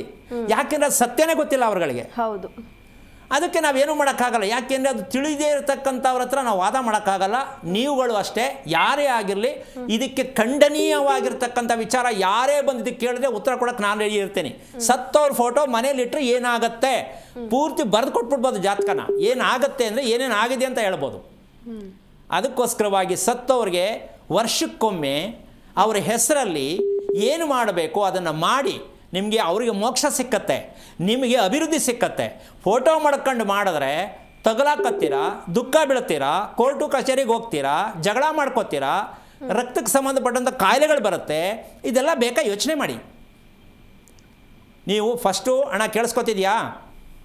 ಹಾಂ ಗುರುಜಿ. ನೀನೇನು ಮಾಡಬೇಕು ಅಂತಂದರೆ ಏನೇ ಆಗಲಿ ಫಸ್ಟು ಈಗ ನಿಮ್ಮಪ್ಪ ಸತ್ತಿದ್ದು ದಿನದ ಜ್ಞಾಪಕ ಇದೆಯಾ? ಡೇಟ್ ಇದೆಲ್ಲ ಜ್ಞಾಪಕ ಇದೆಯಾ? ಇದೆ ಗುರುಜಿ. ಅದನ್ನು ತಗೊಂಡು ಫಸ್ಟು ತಿಳ್ಕೊಳ್ಳೋಕೆ ಪ್ರಯತ್ನ ಮಾಡು. ನಿಮ್ಮಪ್ಪ ಸತ್ತಿದ್ರಲ್ಲಿ ಇಡೀ ನಿಮ್ಮ ಕುಟುಂಬದ ಕತೆ ಗೊತ್ತಾಗತ್ತೆ.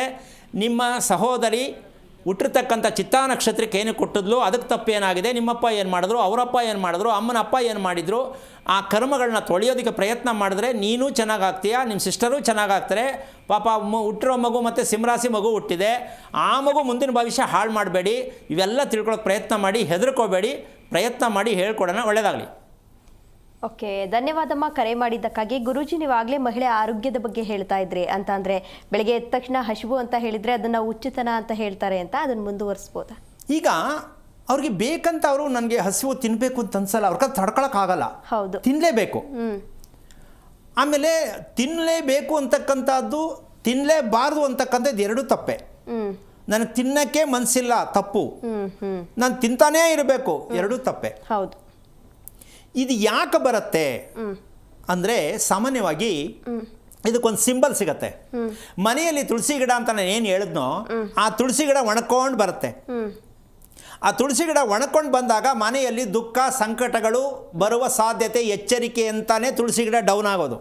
ತುಳಸಿ ಗಿಡ ಒಣಗಿದ ಮೇಲೆ ಒಣಗ್ತಾ ಇರುತ್ತೆ, ಡಲ್ ಆಗ್ತಾ ಇರುತ್ತೆ. ಏನೇ ಕೆಲವು ಸಿಕ್ಕಾಬಿಡೆ ಸರ್ಕಸ್ ಮಾಡ್ತಾರೆ, ಯಾಕೆ ನಮ್ಮ ಮನೆ ತುಳಸಿ ಗಿಡ ಬರ್ತಾ ಇಲ್ಲ ಅಂತ. ತುಳಸಿ ಗಿಡ ಯಾಕೆ ಅಂದರೆ ನಿಮಗೆ ಸಂದೇಶ ಕೊಡುತ್ತೆ. ನಿಮ್ಮ ಮನೆಯ ದೀಪ, ನಿಮ್ಮ ಮನೆಯ ಮುಂದೆ ಇರತಕ್ಕಂಥ ತುಳಸಿ ಗಿಡನೇ ನಿಮ್ಮ ಕುಟುಂಬದ್ದು, ನಿಮ್ಮ ವಂಶದ್ದು ಪೂರ್ಣ ಕಥೆಯನ್ನು ಹೇಳೋದಕ್ಕೇನೆ ಇದಿರೋದು. ಬಟ್ ನಮ್ಮ ಜನಕ್ಕೆ ಇಲ್ವೇ. ನಮ್ಮ ಜನ ಏನಿದ್ರು ದೇವ್ರು ಕೇಳಬೇಕು, ಇಲ್ಲ ಶಾಸ್ತ್ರ ಕೇಳಬೇಕು. ಇದು ಎರಡರಲ್ಲೇ ಪೂರ್ಣವಾಗಿ ಮಗ್ನರಾಗ್ಬಿಟ್ಟಿರ್ತಾರೆ. ಇಲ್ಲಿ ಶಾಸ್ತ್ರ ಕೇಳೋದು ತಪ್ಪು, ದೇವ್ರ ಹತ್ರ ಹೂ ಕೇಳೋದು ತಪ್ಪು. ಮತ್ತೇನು ಮಾಡಬೇಕು? ತಪ್ಪು ಯಾವುದು ಅಂತ ತಿಳಿಬೇಕು. ಅಷ್ಟೇ ಸಿಂಪಲ್. ಈಗ ಈ ರೀತಿ ಆಗ್ತಕ್ಕಂಥದ್ದಕ್ಕೆ ಕಾರಣ ಏನು? ತೀರಾ ಹೊಟ್ಟೆ ಹಸಿ ಇಲ್ಲದೆ ಇರೋದು, ತೀರಾ ಹೊಟ್ಟೆ ಹಸಿತಾ ಇರೋದು. ಇದು ಲಕ್ಷಣ ಕೆಲವು ಸಲ ಏನು ದರಿದ್ರ ಅಂತ ಅವ್ರ ಬಾಯಲ್ಲೇ ಬರುತ್ತೆ. ಈಗ ತಾನೇ ತಿಂದೆ, ತಿರ್ಗಾ ತಿನ್ಬೇಕು ಅನ್ನಿಸ್ತಾ ಇತ್ತಲ್ಲ, ಮನೆಯವ್ರಿಗೆಲ್ಲ ಮಾಡ್ತಾರೆ, ಅವರೇ ತಿನ್ನಲ್ಲ. ಸೊ ಇದೆರಡೂ ಸಮಸ್ಯೆ ಏನಕ್ಕೆ ಬರುತ್ತೆ ಅಂತಕ್ಕಂಥ ವಿಚಾರ ಇವತ್ತು ಶುಭ ಶುಕ್ರವಾರದಿಂದ ಪ್ರತಿಯೊಬ್ಬರು ನೀವು ಅರ್ಥ ಮಾಡ್ಕೋಬೇಕು. ಪ್ರತಿದಿನ ಮನೆಯಲ್ಲಿ ಮದುವೆ ಆಗೋ ಹೆಣ್ಣು ಮಕ್ಕಳು, ಮದುವೆ ಆಗಿರ್ತಕ್ಕಂಥವ್ರು, ಮಕ್ಕಳಾಗ್ತಕ್ಕಂಥವ್ರು ಪ್ರತಿದಿನ ತಪ್ಪದೆ ಗಂಗಾ ಸ್ನಾನವನ್ನು ಮಾಡ್ತಕ್ಕಂಥ ಅಭ್ಯಾಸ ಯಾರು ಪ್ರಯತ್ನ ಮಾಡಿಸ್ತಿರೋ ನಿಮ್ಮ ಹೆಣ್ಮಕ್ಳಿಗೆ ಟೈಮ್ ಸರಿಗೆ ಕರೆಕ್ಟಾಗಿ ಮಕ್ಕಳು ಮದುವೆ ಮಾಡ್ಕೋತಾರೆ, ಒಳ್ಳೆ ಸಂಬಂಧ ಸಿಕ್ಕತ್ತೆ. ನೀವು ಎಕ್ಸಾಮ್ ಹತ್ರ ಇದೆ, ಓದ್ಕೋಗವ ಅಂದ್ಬಿಟ್ಟು ಯಾವತ್ತೋ ಒಂದಿನ ಗೌರಿ ಹಬ್ಬದ ದಿನ ಲಂಗ, ಹೊಸ ಲಂಗ, ರೇಷ್ಮೆ ಲಂಗ ಕೊಡಿಸ್ಬಿಟ್ಟು ಗೌರಿ ಹಬ್ಬ ಬಂದಾಗ ಲಂಗ ಕೊಡಿಸೋದು, ಸಂಕ್ರಾಂತಿ ಹಬ್ಬ ಬಂದಾಗ ಸೀರೆ ಕೊಡಿಸೋದು, ಉಟ್ಕೊಂಡು ಸುತ್ತಿದ್ದೆ ಎಳ್ಬೀರ್ತೀವಿ ಅಂತ ನನಗೆ ನಗು ಬರುತ್ತೆ. ಏನ್ರಿ ಒಂದಕ್ಕಾರು ಆಧಾರ ಇದೆಯೇನ್ರಿ? ಹೌದು. ಗೌರಮ್ಮ ಬಂದಾಗ ಗೌರಿ ಮಾಡಿಬಿಡೋದು, ಸಂಕ್ರಾಂತಿ ಬಂದಾಗ ಎಳ್ಬೀರ ಕಳಿಸ್ಬಿಡೋದು, ಬಟ್ಟೆ ಹಾಕೊಂಡು ಊರೆಲ್ಲ ಕೊಟ್ಬಿಡ್ಬಿಡವ, ಅಷ್ಟೇ. ನಾಳೆ ಬೆಳಗ್ಗೆ ಮಾಮೂಲಿ ಕತೆನೆ. ಒಂದಕ್ಕಾರು ಆಧಾರ ಇದೆಯಾ? ಮಾಡ್ತಿರೋದು ಸರಿನೇ. ಎಷ್ಟು ನೀವು ಅದನ್ನು ತಿಳ್ಕೊಂಡಿದ್ದೀರಾ? ಅದು ಮುಖ್ಯ. ತಿಳ್ಕೊಂಡು ಏನು ಮಾಡ್ತಾ ಇದ್ದೀರಾ? ಏನು ಹೇಳ್ಕೊಡ್ತಾ ಇದ್ದೀರಾ ಮಕ್ಳಿಗೆ? ನೀವು ಮಕ್ಕಳಿಗೆ ಒಳ್ಳೆ ಕಡೆ ಸಂಬಂಧ ಬರುತ್ತಾ? ಬಂದಿದೆಯಾ? ಇಲ್ಲ. ಮತ್ತು ಏನಕ್ಕೆ ಮಾಡ್ತಾ ಇದ್ದೀರಾ ಅದಾಗಾದರೆ? ಇದನ್ನು ಪ್ರತಿಯೊಬ್ಬರು ಅರ್ಥ ಮಾಡ್ಕೋಬೇಕು. ಎಲ್ಲಿ ಇದನ್ನು ತಿಳ್ಕೋಬೇಕು ಅನ್ನೋದೇ ಇವತ್ತು ನಾನು ವಿಚಾರವನ್ನು ಬಿಚ್ಚಿಡ್ತಾ ಇದ್ದೀನಿ. ನೀವು ಗೌರಿ ಹಬ್ಬಕ್ಕೆ, ಸಂಕ್ರಾಂತಿ ಹಬ್ಬಕ್ಕೆ, ದೀಪಾವಳಿ ಹಬ್ಬಕ್ಕೆ ನಿಮ್ಮ ಕರ್ತವ್ಯಗಳು ಏನು ಮಾಡ್ತೀರೋ ಅದು ಮಾಡಿ. ಆದರೆ ಇವತ್ತು ನಾನು ಹೇಳ್ತಕ್ಕಂಥ ವಿಚಾರವನ್ನು ಅಂದರೆ ನಾನು ಇವತ್ತು ಮಾತ್ರ ಇದು ಅಂತ ಅಲ್ಲ, ಮೊದಲು ಇಂದಿನಿಂದನೂ ಇರ್ತಕ್ಕಂಥ ವಿಚಾರನೇ ಇದು. ತುಳಸಿ ಗಿಡ ಅಂತಕ್ಕಂತಹ ಒಂದು ವಿಷಯದಲ್ಲಿ ಯಾವುದೇ ಕಾರಣಕ್ಕೂ ನಾವು ಬೆಳಿಗ್ಗೆ ಎದ್ದ ತಕ್ಷಣ ಯಾರ ಮನೆಯಲ್ಲಿ ಈ ತುಳಸಿ ಗಿಡವನ್ನು ಪ್ರಪ್ರಥಮವಾಗಿ ಸ್ನಾನ ಮಾಡಿದ ತಕ್ಷಣ ಗಂಡ ಹೆಂಡತಿ ಇಬ್ಬರು ಜೊತೆಯಲ್ಲಿ ಆ ತುಳಸಿ ಗಿಡದ ಹತ್ರ ಹೋಗ್ತಕ್ಕಂಥ ಸಂಪ್ರದಾಯ ಎಷ್ಟು ಮನೆಗಳಲ್ಲಿದೆಯಮ್ಮ? ಈಗಿನ ಕಾಲದಲ್ಲಿ ಯಾರ ಮನೇಲೂ ಇಲ್ಲ ಗುರುಜಿ. ಅಲ್ವಾ? ಹೌದು. ನೀವು ಎಲ್ಲೆಲ್ಲಿಗೂ ಹೋಯ್ತೀರಾ, ಪ್ರಯಾಗ್ ಹೋಗಿ ಸ್ನಾನ ಮಾಡಕ್ಕೆ ಹೋಗ್ತಾರೆ, ಮುಳುಗಕ್ಕೆ ಅಲ್ಲಿ ಹೋಗ್ಬಿಟ್ಟು ಪ್ರಯಾಗ್ಗೆ ಅಲ್ಲಿ ಮುಳ್ಕೊಂಡು ಹೊಡ್ಕೊಂಡು ಪೊಲೀಸ್ನವ್ರಿಗೆ ರೇಟ್ ತಿನ್ಕೊಂಡು ಅಲ್ಲಿ ಹೋಯ್ತಾರೆ ಮುಳುಗಕ್ಕೆ ನೀರು. ಪ್ರಯಾಗ್ ಹೋದ್ರೆ ಭಾರಿ ಒಳ್ಳೇದಂತೆ. ಇಲ್ಲಿ ಮನೇಲಿರೋ ಪ್ರಯಾಗ್ ಏನು ಮಾಡ್ತೀರಾ ಅಮ್ಮ? ಹರಿದ್ವಾರ್, ಕಾಶಿ, ಪ್ರತಿಯೊಂದು ಕ್ಷೇತ್ರಗಳು ನಿಮ್ಮ ಮನೆ ಮುಂದೆ ತುಳಸಿ ಗಿಡದಲ್ಲಿದೆ. ನಿಮ್ಗೆ ಅರ್ಥ ಆಗಿಲ್ಲ, ಸಾಲ ಮಾಡ್ಕೊಂಡು ಹೋಗ್ಬೇಕು. ಅಲ್ಲಿ ಹೋದ್ರೆ ಫ್ಲೈಟ್ ವಾಪಸ್ ಬರ್ತದೋ ಅಲ್ಲೇ ಬಿದ್ದೋಗ್ತೀವೋ ಅದು ಗೊತ್ತಿಲ್ಲ. ಈ ಗ್ಯಾರಂಟಿ ಇಲ್ಲ. ಟ್ರೈನಲ್ಲಿ ಹೋದ್ರೂ ಭಯ, ಪ್ಲೈನಲ್ಲಿ ಹೋದ್ರೂ ಭಯ. ಏನಮ್ಮ? ಎಲ್ಲೋದ್ರೂ ಭಯ. ಏನಕ್ಕೆ ಹೋಗಿ ತಗಲಾಕತ್ತೀರಾ? ಅಲ್ಲಿಂದ ಫೋನ್ ಮಾಡೋದು, 8 ದೇಹಗಳನ್ನು ತಂದಿದ್ದಾರೆ, ಇನ್ನು 3 ದೇಹ ಹುಡುಕುತ್ತಿದ್ದಾರೆ. ಹೌದು. ಇದೇನಾ ಮನೆ ಬರ? ಇದು ಯಾವ ಕರ್ಮ ಇದು? ಅಲ್ಲಿ ಹೋಗಿ ಏನಕ್ಕೆ ಹೋಗ್ತಾ ಇದ್ದೀವಿ ನಾವು? ಏನು ಮಾಡ್ಕೊಂಡು ಬಂದೋ? ಏನೂ ಮಾಡ್ಕೊಂಡಿಲ್ಲ. ಕೊನೆಗೆ ಏನು ಹೇಳ್ತಾರೆ? ಬೇರೆ ಮಕ್ಕಳಿಗೆ ಹೇಳ್ಬಿಡ್ತಾರೆ, ನೀವು ಹಿಮಾಲಯಕ್ಕೆ ಹೋಗ್ಬೇಡಿ, ನಮ್ಮ ವಂಶಕ್ಕೆ ಆಗಿ ಬರಲ್ಲ. ನೀವು ತಿರುಪತಿ ಶ್ರೀನಿವಾಸನ್ಗೆ ಹೋಗ್ಬೇಡಿ, ನಮ್ಮ ಮನೆಗೆ ಆಗಿ ಬರಲ್ಲ. ಶಾಸನ ಬರೆದು ಇಟ್ಬಿಟ್ಟು ಹೋಗ್ತಾರೆ. ಅವ್ರು ಇದು ಬಂದವ್ರು ಏನೂ ಮಾಡೋಕ್ಕೋಗಲ್ಲ. ಸೊ ನಾವೆಲ್ಲ ಕೆಟ್ಟ ಸಂಪ್ರದಾಯಕ್ಕೆ ಹೋಗ್ತಾ ಇದ್ದೀವಿ ಹೊರತು ಸತ್ಯ ಏನು ಅಂತ ತಿಳ್ಕೊಳ್ತಾ ಇಲ್ಲವಲ್ಲದೆ ಅಂತಕ್ಕಂಥದ್ದೇ ಒಂದು ದೊಡ್ಡ ಪ್ರಶ್ನೆ ಆಗಿದೆ. ಅದಕ್ಕೆ ಇದನ್ನು ಹೇಳ್ತಾ ಇರ್ತಕ್ಕಂಥ ವಿಚಾರ ಆಗಿದೆ. ನೀವು ಈ ರೀತಿಯಾಗಿರ್ತಕ್ಕಂತಹ ಹೆಣ್ಣಿಗೆ, ಸ್ತ್ರೀಗೆ ಸೌಭಾಗ್ಯವತಿ ಅನ್ನೋ ಸಂಕೇತ ಬರಲೇಬೇಕು ಅನ್ನೋದೇ ಆದರೆ ನಿಮ್ಮ ಮನೆಯ ಪೂರ್ವ ಭಾಗವನ್ನು ಒಂದು 10 ಅಡಿಯನ್ನು ನೀವು ಮನೆಯನ್ನು ಮುಂದುಗಡೆ ಬಿಟ್ಕೊಂಡು ಸೈಟ್ ಮನೆ ಕಟ್ತೀವಿ ಅಂದರೆ ನಿಮ್ಮ ಶ್ರೀಮತಿಯವರಿಗೆ, ಅಂದರೆ ಮನೆಯಲ್ಲಿ ಹೆಣ್ಣು ಎಲ್ಲವನ್ನೂ ಪಡಿತಕ್ಕಂತಹ ಶಕ್ತಿ ಇರೋದು ಹೆಣ್ಣಿಗೆ ಮಾತ್ರ. ಎಲ್ಲವೂ ಬದಲಾವಣೆ ಆಗಬೇಕಂದ್ರೆ ಹೆಣ್ಣಿಂದ ಮಾತ್ರ. ಅಂತ ಮನೆಗೆ ಬಂದ ಮಹಾಲಕ್ಷ್ಮಿಯನ್ನ ಮದುವೆ ಮಾಡ್ಕೊಂಡು ಬಂದು ಹೊಸಲು ದಾಟುವಾಗ ಬಲಗಾಲು ಇಟ್ಕೊಂಡು ಬಾಮ್ಮ ಅಂತ ಹೇಳೋದು ಗೊತ್ತಿದೆಯೇ ಹೊರ್ತು ಆ ಬಾಗಿಲು ಎಲ್ಲಿದ್ರೆ ಸರಿ ಲಕ್ಷ್ಮಿ ಅಂತ ಗೊತ್ತಿಲ್ಲ ನಮಗೆ.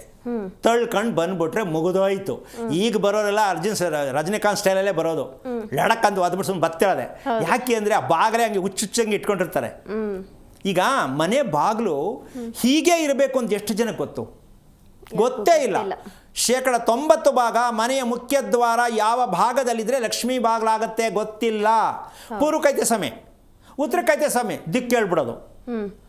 ಸೊ ಈ ರೀತಿ ಆಗಿರ್ತಕ್ಕಂಥ ಲೆಕ್ಕದಲ್ಲಿ ಏನು ಮಾಡಬೇಕಾಗತ್ತೆ ಅಂತಂದರೆ, ತುಳಸಿ ಎಲೆ ಪೂಜೆ ಎಲ್ಲ ಆದ ಮೇಲೆ ಒಂದು ದಿನದಲ್ಲಿ ನೀವು ಏನು ತಿಂಡಿ ತಿಂತಿರೋ, ಊಟ ತಿಂತಿರೋ, ಮುದ್ದೆ ತಿಂತಿರೋ, ಬೆಳಗ್ಗೆ ಏನು ತಿಂತಿರೋ ಅದ್ರ ಜೊತೆಯಲ್ಲಿ ಒಂದು 5 ತುಳಸಿ ಎಲೆಯನ್ನು ಆಹಾರದ ಜೊತೆಯಲ್ಲಿ ನೀವು ಸೇವನೆ ಮಾಡ್ತಕ್ಕಂಥ ಅಭ್ಯಾಸ ಮಾಡಿಕೊಂಡ್ರೆ ನಿಮ್ಮ ಕರಳಲ್ಲಿ ಇರಬೇಕಾದಂತಹ ಮೆಡಿಕಲ್ ಲೈನಲ್ಲಿ ಇನ್ಫೆಕ್ಷನ್ ಆಗಿದೆ ಅಂತಾರಲ್ಲಮ್ಮ, ಅದು ಆ ಬ್ಯಾಕ್ಟೀರಿಯಾಸ್ಗಳು ಕರಳಲ್ಲಿ ಇರ್ತಕ್ಕಂಥದ್ದೆಲ್ಲ ನಾಶ ಆಗ್ತಾ ಹೋಗುತ್ತೆ.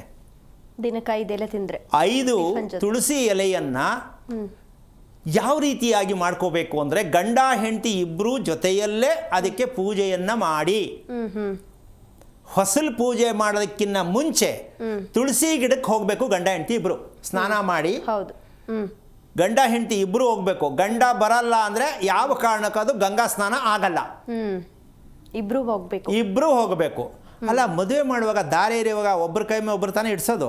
ಆಗ ಹೇಳ್ಬಿಡ್ಬೇಕು, ಸ್ವಾಮಿ ನನಗೆ ಪುರ್ಸತ್ತಿಲ್ಲ, ಅವಳ ಕೈಲಿ ಮಾತ್ರ ಹಾಲಾಕಿ ನಾನು ಯಾವಾಗಲೂ ಫ್ರೀ ಇರಲ್ಲ ಅಂತ ಹೇಳ್ಬಿಟ್ಟು ಕೈನ ಹಿಂದಕ್ಕೆ ತಗೊಂಬಿಡಿ.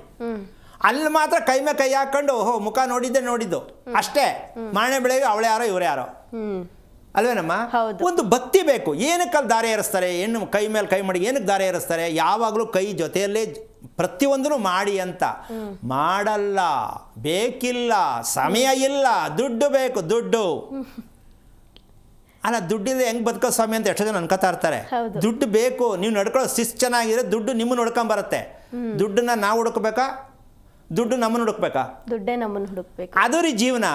ನಾವು ದುಡ್ಡು ಹುಡುಕಬಾರ್ದು. ಇವರು ಕರ್ಮಿಗಳು, ಅಧರ್ಮಿಗಳು. ದುಡ್ಡನ್ನು ಯಾರು ಹುಡುಕ್ತಾರೆ ಅವರು ಕರ್ಮಿಗಳೇ. ಯಾಕೆಂದ್ರೆ ದಿನ ಬೆಳಗಾಯ್ತು ಬರೀ ಕಮಿಟ್ಮೆಂಟೇ. ಹಂಗೆ ಬಂದ್ಬಿಡ್ತು, ಇದು ಬಂದ್ಬಿಡ್ತು, EMI ಕಟ್ಟಬೇಕು, ಬಾಡಿಗೆ ಕಟ್ಟಬೇಕು. ಈ ಕರ್ಮ ಏನಕ್ಕೆ ಬೇಕು? ಈ ಥರ ನಾವು ಬದುಕಬಹುದಾ? ನಿಜವಾಗಲೂ ಬದುಕಬಹುದು, ಸೋಮಾರಿಗಳಾಗದಿದ್ದರೆ. ಏನು ಸೋಮಾರಿ? ಹೆಂಡತಿಗೆ ನೀವು ಪ್ರತಿಯೊಬ್ಬರು ಕೂಡ ಜೊತೆಯಲ್ಲಿ ನಾನು ಏನು ಬೇಕಾದರೂ ನಿನ್ನ ಜೊತೆ ಬರ್ತೀನಿ, ಮಾಡ್ತೀನಿ. ಏನು? ಮಕ್ಕಳಿಗೋಸ್ಕರ.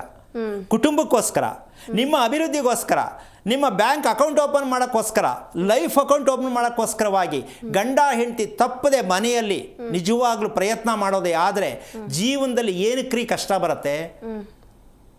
0ಇಂದ ಮನುಷ್ಯ ಬದುಕಬೇಕು, 0ಇಂದನೇ ಬದುಕಬೇಕು. ಅಪ್ಪನ ಆಸ್ತಿ ಬೇಡ, ಕೆಲಸ ಬೇಡ, ವಿದ್ಯೆ ಬೇಡ, ಏನೂ ಬೇಡ, ಬದುಕೋಕ್ಕಾಗಲ್ವೇನಮ್ಮ? ಬದುಕ್ಬೋದು. ಈ ಕ್ರಮವನ್ನು ಅನುಸರಿಸಬೇಕು. ದೇವರು ಮಾಡೋದ್ರಿಂದ ಶ್ರೀಮಂತಿಗೆ ಬರಲ್ಲ. ಯಾಕೆ ಅಂದರೆ ನೀವೇ ದೇವರು ಅಂತ ತಿಳ್ಕೊಳ್ಳಿ ಫಸ್ಟು. ನಾವು ದೇವಸ್ಥಾನ ಇದೆ ಅಂತ ತಿಳ್ಕೊಂಡ್ರೆ ತಪ್ಪಾಗಿರೋದು. ದೇವ್ರು ಎಲ್ಲಿದ್ದಾನೆ? ನಮ್ಮಲ್ಲಿ ಭಗವಂತನಿದ್ದಾನೆ. ಇದನ್ನು ಪ್ರೂವ್ ಮಾಡಿ. ಇದನ್ನು ಪ್ರೂವ್ ಮಾಡಬೇಕು ಅಂದರೆ ಗಂಡ ಹೆಂಡತಿ ಒಗ್ಗಟ್ಟಾಗಿ ಜೊತೆಯಲ್ಲಿ ಪ್ರತಿದಿನ ಬೆಳಗ್ಗೆ ಎದ್ದ ತಕ್ಷಣ ಎಷ್ಟೇ ಎಮರ್ಜೆನ್ಸಿ ಕೆಲಸ ಇರಲಿ, ಬೆಳಿಗ್ಗೆ 4 ಗಂಟೆಯಿಂದ 5 ಗಂಟೆ ಒಳಗಡೆ ಯಾವ ಗಂಡ ಹೆಂಡತಿ ಎದ್ದು ಈ ಗಂಗಾ ಸ್ನಾನವನ್ನು ಮಾಡ್ತಕ್ಕಂಥ ತುಳಸಿ ಗಿಡವನ್ನು ಯಾರು ಪೂಜಿಸ್ತಾರೋ ಅವರಂಥ ಕೋಟಿ ಶ್ರೀಮಂತರು ಪ್ರಪಂಚದಲ್ಲಿ ಯಾರೂ ಇರೋಕ್ಕೆ ಸಾಧ್ಯ ಇಲ್ಲ. ಗಂಡ ಯಾವಾಗಲೋ ಹೇಳೋದು, ಹೆಂಡತಿ ಯಾವಾಗಲೋ ಹೇಳೋದು, ಅವ್ರ ಸ್ನಾನನೇ ಯಾವಾಗಲೋ, ಇವ್ರ ಸ್ನಾನನೇ ಯಾವಾಗಲೋ, ಮಕ್ಕಳೇ ಯಾವಾಗಲೋ ತಿನ್ನೋದು. ಇದನ್ನು ಮನೆ ಅಂತಾರ, ಇದನ್ನು ಕುಟುಂಬ ಅಂತಾರ, ಇದಕ್ಕೆ ಹುಟ್ಟಿದ್ದೀವಿ ಅಂತ ಹುಟ್ಟಿದ್ದೀರಾ? ಯೋಚನೆ ಮಾಡಿ ಸ್ವಲ್ಪ. ಹೌದಲ್ಲ? ಹೌದು. ಪ್ರತಿಯೊಂದಕ್ಕೂ ಕೂಡ ಮನೆ ಅಭಿವೃದ್ಧಿ ಆಗಬೇಕು, ವಂಶ ಬೆಳಗಬೇಕು ಅಂತ ಬಾಯಲ್ಲಿ ಹೇಳೋ ನಾವು ಅದಕ್ಕೋಸ್ಕರ ಏನೂ ಮಾಡ್ತಾ ಇಲ್ಲ. ಆ ಥರ ಮನೆಯೂ ಕಟ್ತಾ ಇಲ್ಲ, ಕಟ್ಟಕ್ಕೆ ಬಿಡೋದೂ ಇಲ್ಲ. ಯಾಕೆಂದರೆ ನಿಮ್ಗೆ ಸಿಕ್ಕೋದೆಲ್ಲ ಬರೀ ಪಶ್ಚಿಮಕ್ಕೆ, ಉತ್ತರಕ್ಕೆ, ದಕ್ಷಿಣಕ್ಕಿರೋದೇ ಸಿಕ್ಕೋದು. ಪೂರ್ವಕ್ಕಿರೋ ಸಿಕ್ಕಲ್ಲ. ನೀವೇನೇ ಮಾಡಿದ್ರೂ ಸಿಕ್ಕಲ್ಲ.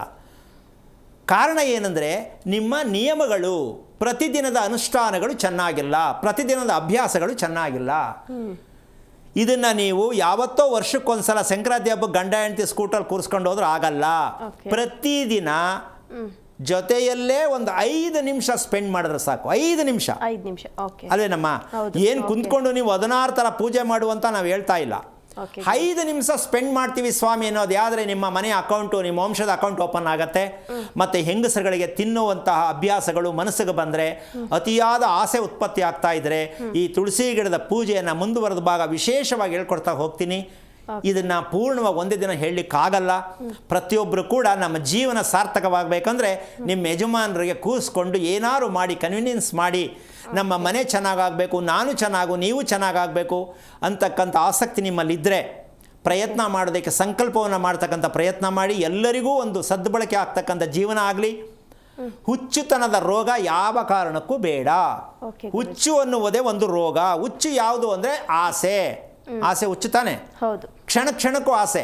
ಆ ರೀತಿಯಾಗಿ ಕುಟುಂಬದಲ್ಲಿ ಯಾರಿಗೂ ಬರಬಾರ್ದು ಅಂದರೆ ನಿಮ್ಮ ಮನೆಯಲ್ಲಿ ತುಳಸಿ ಗಿಡ ಅಂತಕ್ಕಂಥದ್ರಿಂದ ಅಕೌಂಟ್ ಓಪನ್ ಮಾಡೋದಕ್ಕೆ ಶ್ರೀರಾಮ ಅಂದರೆ ಶ್ರೀಮನ್ನಾರಾಯಣ ಮಹಾಲಕ್ಷ್ಮಿ ನಿಮ್ಮ ಮನೆ ಬಾಗಿಲಲ್ಲಿ ಸದಾ ಇಟ್ಕೊಳ್ಳೋಕ್ಕೆ ಪ್ರಯತ್ನ ಮಾಡಿದ್ರೆ ನಿಮಗೆ ಸದಾ ಎಲ್ಲವೂ ಕೂಡ ಸುಭಿಕ್ಷವಾಗಿ ನಡೆಯೋದಕ್ಕೆ ಅವಕಾಶ ಆಗುತ್ತೆ ಅಂತ ಹೇಳ್ತಾ, ಶುಭ ಶುಕ್ರವಾರದಂದು ಯಾರು ಯೋಚನೆ ಮಾಡದೆ ನಮ್ಮ ಜೀವನದಲ್ಲಿ ಏನಾದ್ರು ಮಾಡಿ ಪ್ರಯತ್ನ ಮಾಡಲೇಬೇಕು ಅಂತ ಪ್ರಯತ್ನ ಮಾಡಿ. ಶಾಸ್ತ್ರ ಕೇಳೋದನ್ನ ಬಿಡಿ. ಇದು ಕೆಟ್ಟ ಅಭ್ಯಾಸ, ದುರಾಲೋಚನೆ, ದುರಭ್ಯಾಸ. ಅದಕ್ಕೋಸ್ಕರ ನೀವೇ ಪೂರ್ಣವಾಗಿ ತಿಳ್ಕೊಳ್ಳೋಕೆ ಪ್ರಯತ್ನ ಮಾಡಿ ಅಂತ ಹೇಳ್ತಾ ಕಾರ್ಯಕ್ರಮ ಮುಗಿಸ್ತಾ ಇದ್ದೀನಿ. ಜೈ ಶ್ರೀರಾಮ್. ಓಕೆ, ಧನ್ಯವಾದ ಗುರೂಜಿ. ನೋಡಿದ್ರಲ್ಲ ವೀಕ್ಷಕರೇ, ಇದಾಗಿತ್ತು ಈ ಹೊತ್ತಿನ ವಿಶೇಷ ಕಾರ್ಯಕ್ರಮ. ಮತ್ತಷ್ಟು ವಿಶೇಷ ಕಾರ್ಯಕ್ರಮಗಳಿಗಾಗಿ ನೋಡ್ತಾ ಇರಿ ಜಿ ಕನ್ನಡ ನ್ಯೂಸ್, ಸತ್ಯವೇ ಸುದ್ದಿಯ ಜೀವಾಳ. ಹೆಚ್ಚಿನ ಮಾಹಿತಿಗಾಗಿ ಸಂಪರ್ಕಿಸಿ ಶ್ರೀಮಾನ್ ಶ್ರೀ ಪುರುಷೋತ್ತಮ್ ದೇಶಿ ಗುರೂಜಿ, ಶ್ರೀ ಧರ್ಮ ಮಾರ್ಗ ಕಚೇರಿ, ನಂಬರ್ 532, ಮಲಥಳ್ಳಿ ಮುಖ್ಯ ರಸ್ತೆ, ಬೆಂಗಳೂರು 560056.